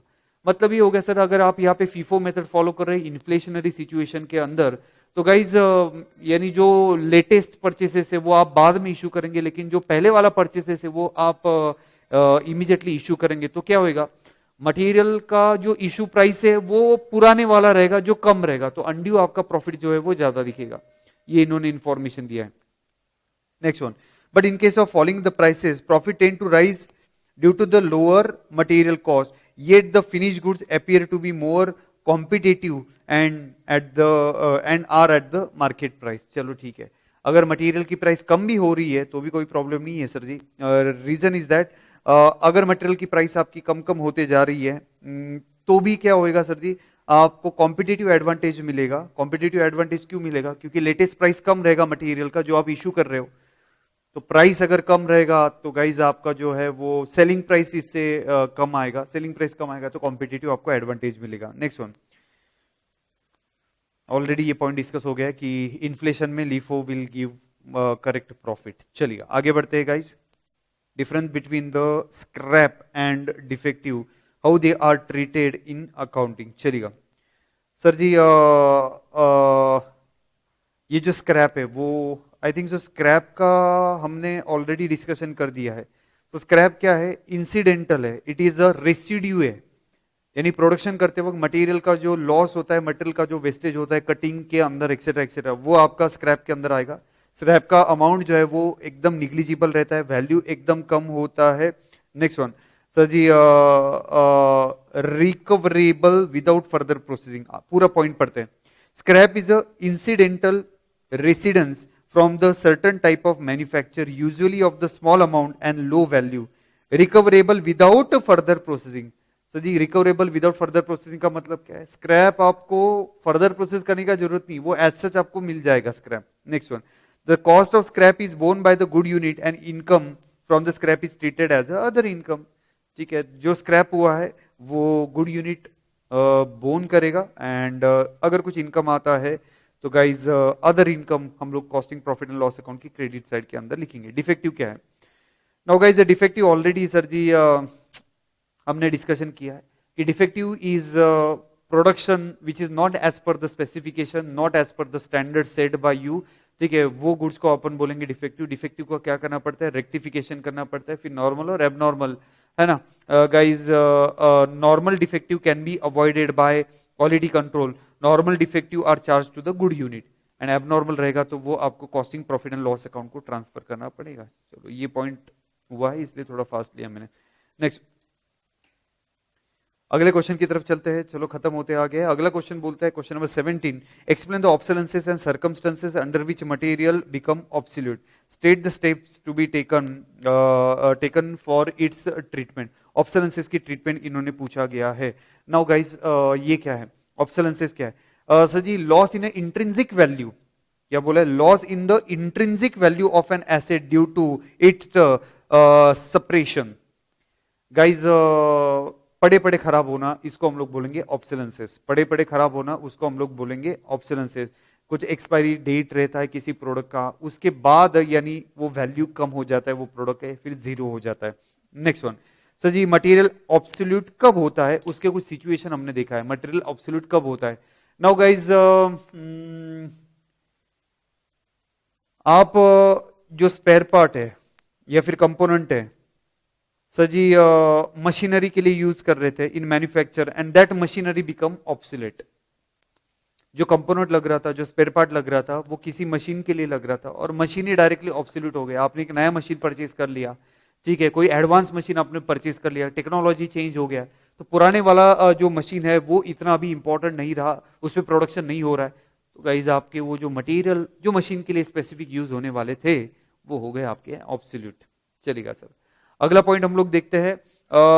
सर जी जो मटेरियल किसी प्रोडक्ट के लिए यूज हो रहा था, अब वो प्रोडक्ट ही ऑब्सोल्यूट हो गया सर जी, कि प्रोडक्ट भी पुराना हो गया, अब वो प्रोडक्ट का मार्केट में डिमांड ही नहीं है, तो वो प्रोडक्ट अभी आप मैन्युफैक्चर ही नहीं करेंगे, तो वो प्रोडक्ट के लिए जो रॉ मटेरियल आपने परचेस करके रखा है वो हो गया सर जी आपका absolute. Next one, now guys आपके पास अल्टरनेटिव मटेरियल आ चुका है, और ये अल्टरनेटिव मटेरियल क्या है सर जी, अल्टरनेटिव मटेरियल कम प्राइस का है और अच्छे क्वालिटी का है। तो गाइज आप क्या करेंगे, वो अल्टरनेटिव मटेरियल यूज करेंगे कि जिसकी प्राइस भी कम है और जिसका क्वालिटी भी अच्छा है। तो ऑलरेडी आपने अगर कुछ पहले वाला मटेरियल परचेस करके रखा हुआ है तो वो हो गया आपका ऑब्सोल्यूट। तो गाइज तीन सिचुएशन देखिए हमने, ऑब्सोल्यूट कब कब होएगा, जिस मशीन के लिए यूज हो रहा था मशीन ही ऑब्सोल्यूट हो गया, जो प्रोडक्ट के लिए यूज हो रहा था वो प्रोडक्ट ही ऑब्सोल्यूट हो गया, मटेरियल का सब्स्टिट्यूट मिल गया, मटेरियल का अल्टरनेटिव मिल गया, ठीक है, वो चीपर भी है और अच्छे क्वालिटी का भी है, तो जो ओल्ड मटेरियल है वो हो गया आपका ऑब्सोल्यूट। चलिएगा guys next one, now guys ये जो ऑब्सोल्यूट है इसकी वैल्यू जीरो होने से पहले आपने इसका डिस्पोज ऑफ करना चाहिए, ठीक है, जो भी कुछ प्राइस मिलता है उस पे आपने क्या करना चाहिए, डिस्पोज ऑफ होना चाहिए। Now guys loss arising out of absolute material on abnormal laws does not form part of the cost of manufacture। ये कॉस्ट ऑफ मैन्युफैक्चर नहीं हो सकता है, costing profit and loss account के अंदर आपको ये ऑब्सोलेंसेस ट्रांसफर करना पड़ेगा। चलिएगा, तो ये एक इंपॉर्टेंट क्वेश्चन हमने डिस्कस किया, क्वेश्चन नंबर 17। चलिएगा आगे बढ़ते हैं, क्वेश्चन नंबर 18 जो ऑलरेडी हम लोगों ने प्रैक्टिकल के वक्त कवर किया हुआ है। मटेरियल के कुछ कॉस्ट कैलकुलेट करते वक्त, मटेरियल का वैल्यूएशन करते वक्त क्या क्या ट्रीटमेंट करेंगे, अगर आपको याद आ रहा है कैश डिस्काउंट क्या करेंगे, क्वांटिटी डिस्काउंट क्या करेंगे, ट्रेड डिस्काउंट का हम लोग क्या करेंगे, ठीक है, इसके बाद सर जी फाइन पेनल्टी का क्या करेंगे, डीमरेज चार्जेस का क्या करेंगे, सीजीएसटी एसजीएसटी का क्या करेंगे, कस्टम ड्यूटी का क्या करेंगे, कंटेनर का रिटर्नेबल पैकिंग का क्या करेंगे, कैरेज इनवर्ड का क्या करेंगे, इंश्योरेंस का क्या करेंगे। ये सारे पॉइंट्स ऑलरेडी हम लोगों ने प्रैक्टिकल के वक्त डिस्कस किए, इसमें से कुछ आइटम आपको एग्जाम के अंदर आ सकता है, जैसे कि ये क्वेश्चन है। Let's read the question. State how the following items are treated in arriving at the value of the cost of material purchase। चलिएगा, सबसे पहले डिटेंशन चार्जेस एंड फाइन। चलिएगा, डिटेंशन चार्जेस एंड फाइन्स, मुझे याद है मैंने आपको एक एग्जांपल दिया था गाइज, ई वे बिल अभी कंपलसरी है अगर ज्यूरिसडिक्शन के बाहर गुड्स लेके जाना है। तो मेरे क्लाइंट ने सपोज ई वे बिल न इशू करते हुए गुड्स एक ज्यूरिसडिक्शन से दूसरे ज्यूरिसडिक्शन पे लेके गया और गाड़ी पकड़ा गया, तो गाइज डिटेंशन चार्जेस और फाइन पे करना पड़ेगा। तो गाइज ये जो है आपने कुछ रूल या फिर आपने कुछ लॉ या फिर आपने कुछ एक्ट का जो है वो सही कंप्लायंस नहीं किया है, इसके वजह से लगा है, ये एबनॉर्मल आइटम है, costing profit and loss account के अंदर ट्रांसफर करना पड़ेगा। अब डीमरेज क्या है सर जी, डीमरेज मैंने एग्जांपल दिया था कि आपने ट्रक या फिर लॉरी मंगवाया हुआ है, आपको कुछ लोड करना था या फिर कुछ अनलोड करना था, लेकिन आपने वो टाइमली लोडिंग या अनलोडिंग नहीं किया सर, तो सामने वाला आपको क्या करेगा, डीमरेज चार्जेस लगवाएगा। एक और एग्जांपल मैंने दिया था, मुझे याद है गाइस, आपने गुड्स इंपोर्ट किया हुआ है और कस्टम पोर्ट पे, कस्टम एयरपोर्ट पे, कस्टम पोर्ट पे और कस्टम एयरपोर्ट पे सर जी वो गुड्स रखा हुआ है और आपने वो गुड्स टाइमली वो कस्टम पोर्ट और कस्टम एयरपोर्ट से क्लियर नहीं किया या फिर वेयर हाउस के अंदर ट्रांसफर नहीं किया, तो गाइज आपको जो है वो हेवी डीमरेज चार्जेस पे करना पड़ेगा। And demurrage charges is also abnormal item, आपको costing profit and loss account के अंदर ट्रांसफर करना पड़ेगा। इसके बाद cost of returnable container, cost of returnable container के अंदर हमने लोगों ने क्या किया था कि गाइज 100% रिफंड मिलता है या फिर पार्शियल रिफंड मिलता है, हम लोग एग्जांपल के साथ डिस्कस करते हैं। आपने सपोज 100 रुपीज का कंटेनर के लिए पेमेंट किया हुआ है और गाइज ये 100 रुपीज का कंटेनर जब आप रिटर्न करेंगे तो सामने वाला पूरा 100 रुपीज आपको रिफंड करेगा, तब आपको कंटेनर का एक भी रुपए का कॉस्ट कंसीडर नहीं करना है, क्योंकि आपने पहले 100 पे किया और वापिस से आपको 100 रिफंड मिल गया, तो आपका आउट ऑफ पॉकेट एक्सपेंडिचर कुछ भी नहीं हुआ है, इग्नोर किया आपने। लेकिन सर जी अगर पार्शियल रिफंड होता है, say for example you have paid 100 rupees for the container and guys सामने वाले ने 60 rupees refunded to you, then 40 rupees will be cost of the container, जो रिफंड नहीं हो पाया है वो आपके कंटेनर की कॉस्ट आएगी। नेक्स्ट वन सर जी जीएसटी, जीएसटी के बारे में हम लोगों ने डिस्कशन किया था कि जीएसटी के बारे में गाइज अगर आपको क्रेडिट मिलता है, इनपुट टैक्स क्रेडिट अगर आपको मिलता है तो आपको वो कॉस्ट के अंदर ऐड नहीं करना है, अगर क्रेडिट नहीं मिलता है तो आपको जो है वो कॉस्ट के अंदर ऐड करना पड़ेगा। चलिएगा next one, shortage due to abnormal reason. Sir ji abnormal reason की वजह से जो शॉर्टेज आता है, जैसे कि ये चोरी हो गया, loss by fire, loss by theft वगैरह, पिल्फरेज वगैरह होता है, ये एबनॉर्मल आइटम है and costing profit and loss account को आपको ट्रांसफर करना पड़ेगा। तो ये पॉइंट हमने डिस्कस किया। ओके, आइएगा अगले क्वेश्चन की तरफ। एंड अगला क्वेश्चन है क्वेश्चन नंबर 19, बोलता है VED analysis of the inventory control. Sir ji, अच्छा ये क्वेश्चन है, बहुत बार एग्जाम के अंदर आया था, ओल्ड सिलेबस के अंदर। I think so new syllabus में अभी तक आई थिंक सो नहीं आया, आने के चांसेस है गाइस। तो ये एक अच्छा क्वेश्चन है, याद रखना ये question. Sir ji, VED analysis का मतलब ये शॉर्ट फॉर्म है, V for vital, E for essential and D for desirable. V for vital, E for essential and D for desirable. तो गाइज आप जो है आपके स्टॉक को ये तीन कैटेगरी के अंदर डिवाइड करेंगे, वाइटल स्टॉक जो है, इसेंशियल स्टॉक जो है, एंड डिजायरेबल स्टॉक जो है। इसके अंदर आपको जो है वो बाइफर्केशन करना पड़ेगा। अब वाइटल क्या है सर जी? वाइटल ये है कि इसके बिना प्रोडक्शन हो ही नहीं सकता, इसके बिना प्रोडक्शन हो ही नहीं सकता। अगर वाइटल जो मटेरियल है ये अवेलेबल अगर नहीं है तो आपका प्रोडक्शन प्रोसेस डायरेक्टली इंटरप्ट होएगा, तो उस रॉ मटेरियल को हम लोग बोलेंगे वाइटल है। ठीक है, सो इससे अपना प्रोडक्शन लॉस हो सकता है, हमारा डिलीवरी स्केड्यूल अफेक्ट हो सकता है, गुडविल लॉस हो सकता है, सेल हमारा लॉस हो सकता है। ठीक है, तो ये आ गया आपका वाइटल। सर जी ये वाइटल स्टॉक हम लोग कंट्रोल कैसे करेंगे? बरोबर से रीऑर्डर लेवल वगैरह मेंटेन करो, सो दैट इसका शॉर्टेज नहीं आना चाहिए। आगे सर जी अगला कैटेगरी क्या है? तो अगला कैटेगरी इन्होंने बोला है इसेंशियल। ठीक है, इसेंशियल का मतलब क्या है? These are essential but not vital. ठीक है, these are essential but not vital. इसका अगर अनअवेलेबिलिटी रहेगा, इसे इसेंशियल स्टॉक का अगर अनअवेलेबिलिटी रहेगा, तो गाइस प्रॉब्लम ये होएगा, आपका जो प्रोडक्शन बनेगा लेकिन स्टैंडर्ड प्रोडक्शन नहीं बनेगा। ठीक है, इफिशियंसी जा सकती है आपके प्रोडक्शन के अंदर, एक्सेट्रा। नाउ गाइज यहां पे क्या बोला है? Items under this category are reviewed periodically and get the second priority. सबसे पहले वाइटल है, उसके बाद आएगी आपकी essential. So essential stock vital नहीं है, एंड इसेंशियल से प्रोडक्शन तो होगा लेकिन सर जी स्टैंडर्ड प्रोडक्शन नहीं होएगा, है ना? तो एफिशिएंसी कम होएगा, यूजफुल है लेकिन वाइटल नहीं है। और डिजायरेबल क्या है सर जी? ये तो डिजायरेबल का मतलब ये ऑप्शनल इन नेचर है, अनअवेलेबिलिटी से कुछ भी सर जी प्रोडक्शन इफिशिएंसी भी नहीं होएगा, ना आपका प्रोडक्शन का लॉस होएगा। तो ये तीन कैटेगरी के अंदर डिजायरेबल मटेरियल जो है वो आपने क्लासिफाई कर दिया। आगे चेक करते हैं, state whether the following statement are true, give reason. बहुत अच्छा ये क्वेश्चन है सर जी, ट्रू और फॉल्स वाला है। सबसे पहला क्वेश्चन है, safety stock increases as a demand increases. ठीक है, क्या लगता है sir ji? Safety stock increases as demand increases, ये बिल्कुल गलत स्टेटमेंट है। Safety stock increases as demand increases नहीं सर जी, ना ना ना ना ना, ऐसा नहीं है। सेफ्टी स्टॉक कब रहता है पहले तो ये हम लोग डिस्कशन करते हैं। गाइज एक रीऑर्डर लेवल है, रीऑर्डर लेवल क्या रहता है? Maximum consumption into maximum lead time. एक एग्जांपल के लिए, जी गाइज एक एग्जांपल हम लोग कवर करेंगे। एग्जाम्पल के अंदर सपोज आपका पर डे कंजम्पशन 100 यूनिट्स का है और मैक्सिमम मैक्सिमम कंजम्पशन 100 यूनिट्स का है और मैक्सिमम लीड टाइम 10 है। आपका जो रीऑर्डर लेवल आएगा वो आएगा 1000, है ना? आपका जो रीऑर्डर लेवल आएगा 1000। तो गाइस सेफ्टी स्टॉक क्या है? से फॉर एग्जांपल गाइज 10 दिन मैक्सिमम लीड टाइम था, लेकिन ऐसा गारंटी नहीं कि 10वें दिन ही या विद इन 10 डेज ही आएगा। सर जी कभी ना कभी ऐसे पॉसिबिलिटी हो सकती है कि 10 की जगह पे 12 दिन 12th डे पे आपका स्टॉक आया। ठीक है, तो गाइस क्या होएगा? 11th day and 12th day पे आपके पास कुछ स्टॉक अवेलेबल नहीं रहेगा, तो आपका हो गया स्टॉक आउट। या फिर सर जी मैक्सिमम कंजम्पशन आपका 100 है, हाँ पास्ट एक्सपीरियंस ये बोलता है आप 100 से ज्यादा क्वांटिटी कभी कंज्यूम नहीं किया है।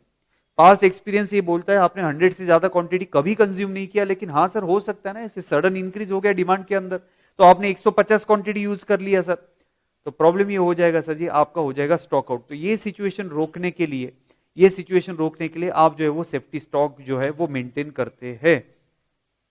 तो ऐसे डिमांड इंक्रीज होता है तो ही सेफ्टी स्टॉक की क्वांटिटी इंक्रीज होता है, ये बिल्कुल गलत स्टेटमेंट इन्होंने दिया हुआ है। जी हाँ गाइस, देखते हैं आगे पढ़ेंगे। नॉट ट्रू, जी हाँ not true.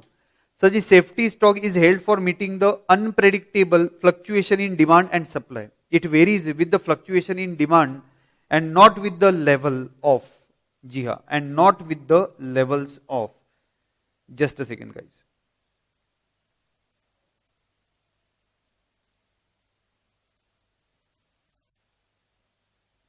Not with the level of demand. ठीक है, फ्लक्चुएशन अगर बहुत ज्यादा रहेगा तो ही ये सेफ्टी स्टॉक का क्वांटिटी वगैरह चेंज होएगा।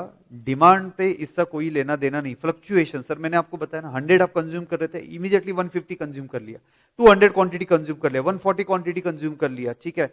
तो गाइज अगर फ्लक्चुएशन बहुत ज्यादा है तो आपका सेफ्टी स्टॉक का क्वांटिटी कम ज्यादा हो सकता है, डिमांड से इससे कोई लेना देना नहीं है। आगे बढ़ेंगे गाइज, सेकेंड क्वेश्चन पढ़ेंगे। इन ABC analysis, high cost item are most likely to fall in category A, least cost item are likely to fall in category C। बहुत लोगों को देख के लगेगा हाँ ये करेक्ट स्टेटमेंट है, लेकिन देखिएगा ये स्टेटमेंट करेक्ट नहीं है। सर जी पर यूनिट की कॉस्ट ज्यादा यानी ए कैटेगरी, ऐसा नहीं है। पर यूनिट की कॉस्ट कम यानी सी कैटेगरी, ऐसा बिल्कुल नहीं है। तो A category, B category, C category के अंदर क्या करना जाएगा, क्या करेंगे हम लोग, टोटल कंजम्पशन लेंगे पूरे साल का। उसके अंदर ए कैटेगरी में कौन सा गुड्स आएगा जिसका सर जी टोटल वैल्यू अप्रोक्सीमेटली 70% है, तो पर यूनिट का यहां पे कोई लेना देना नहीं है। सी कैटेगरी के अंदर कौन सा गुड्स आएगा जिसकी total value, total inventory value के 10% है। तो सर जी पर यूनिट का कम वगैरह इसका कोई लेना देना नहीं है, हमारा टोटल वैल्यू पे जो है वो ये डिपेंड करता है। बढ़ते आगे सर जी, तीसरा, to protect against the stock out a large batch size is must. Sir ji stock out से बचने के लिए लार्ज बैच साइज होना जरूरी है, जी हां ट्रू। क्या होगा सर जी, लार्ज बैच साइज, एक साथ आप अगर ज्यादा क्वांटिटी मैन्युफैक्चर करते हो तो रॉ मटेरियल भी ज्यादा लगेगा, यानी सर जी आपकी ऑर्डर साइज बढ़ गई। अगर ऑर्डर साइज ज्यादा बल्क क्वांटिटी के अंदर अगर आपके पास जो है वो गुड्स आ जाता है तो आपका स्टॉक आउट का चांसेस कम होता है, यही इन्होंने एक्सप्लेन किया। Let's read that. If the batch size is large, number of order in a year will be low. Batch size अगर ज्यादा है, नंबर ऑफ ऑर्डर कम रहेगा क्योंकि एक साथ में ज्यादा क्वांटिटी परचेज कर रहा हूं। Hence stock move to the lowest point, reorder level fewer time in a year, hence danger of stock out will be less. Thus to protect against the stock out, a large batch size is must।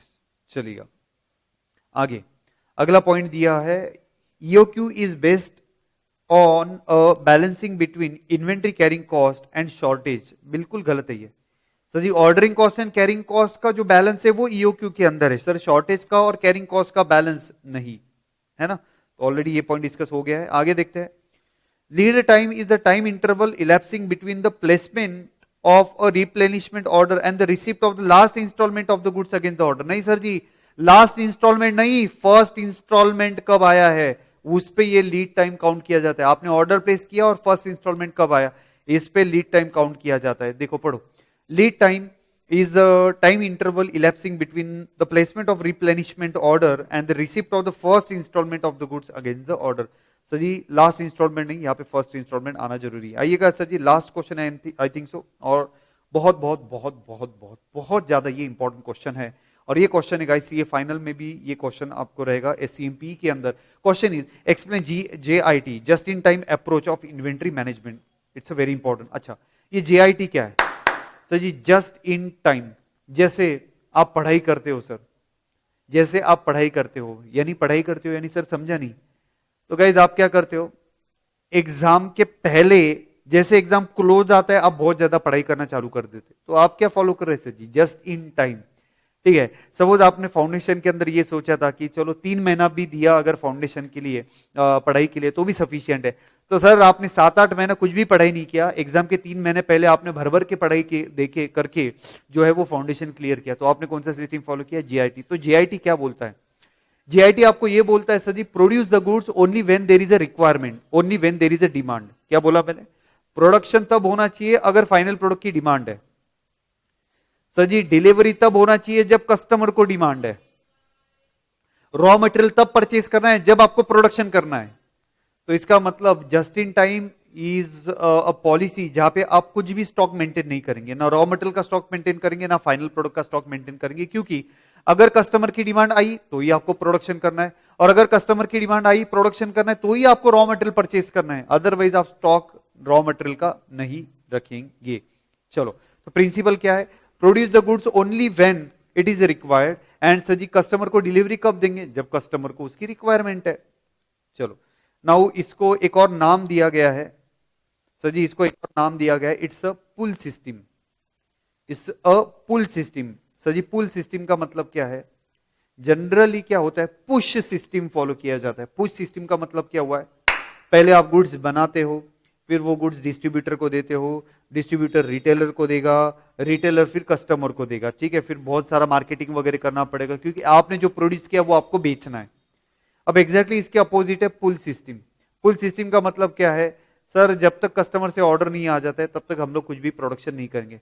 अब customer जो है वो order देगा retailer को, retailer order देगा sir जी wholesaler को, wholesaler order देगा sir जी हमारी कंपनी को, फिर हम लोग मैन्युफैक्चर करने के लिए रॉ मटेरियल परचेज करेंगे सप्लायर से। तो ये हो गया आपका पुल सिस्टम। पढ़ो सर जी क्या है। तो ये पुल सिस्टम में क्या है, demand for the final product, customer demand दे रहा है फाइनल प्रोडक्ट का, फिर क्या होगा, production start to process the demand for the product. चलो हम लोग प्रोडक्शन स्टार्ट करेंगे। Material requirement is send to the purchase department. So production करना है तो मटेरियल जो रिक्वायरमेंट है वो भेज दिया। Order for new raw material will be send to the supplier and supplier send the material for the production. सबसे पहले क्या हुआ है, कस्टमर का ऑर्डर आया हुआ है, फिर हम लोगों ने प्रोडक्शन करना है, प्रोडक्शन करने के लिए फिर मटेरियल लगेगा, फिर मटेरियल हम लोग रिक्वायरमेंट भेजेंगे, रिक्वायरमेंट के बेसिस पे परचेसेस होएगा और परचेसेस इन्फॉर्म किया जाएगा सप्लायर को और सप्लायर अपने रॉ मटेरियल सप्लाई करेगा, ठीक है। तो गाइज जब तक डिमांड नहीं आता है we are not gonna manufacture any single unit. जब तक डिमांड नहीं आता है तब तक हम लोग रॉ मटेरियल का भी स्टॉक नहीं रखेंगे। तो ये है आपका just in time system. So produce only when there is a requirement, purchase only when you need to produce, deliver only when customer requires the goods, ठीक है। इससे क्या होएगा सर जी, इसका एडवांटेज क्या है, जस्ट इन टाइम का आपका इन्वेंट्री कैरिंग कॉस्ट जो है वो जीरो हो जाएगा या फिर एकदम मिनिमम होएगा, क्योंकि आपने ना रॉ मटेरियल का स्टॉक रखा हुआ है ना आपने फाइनल प्रोडक्ट का स्टॉक रखा हुआ है। तो जी सर ये बहुत ज्यादा इंपॉर्टेंट पॉइंट है। इसके बाद डेटोरिएशन एंड ऑब्सोलेंसेस के चांसेस कम हो जाएंगे। ओके सो ये बहुत ज्यादा इंपॉर्टेंट क्वेश्चन है, करके जाना, एग्जाम में आने के चांसेस बहुत ज्यादा है। न्यू सिलेबस के अंदर आई थिंक सो ऑलरेडी ये कवर हो चुका है। चलिए सो सारे के सारे क्वेश्चन जो है वो हम लोगों ने कवर कर लिए। Thank you so much guys, see you in the next lecture with the next topic. Take care all.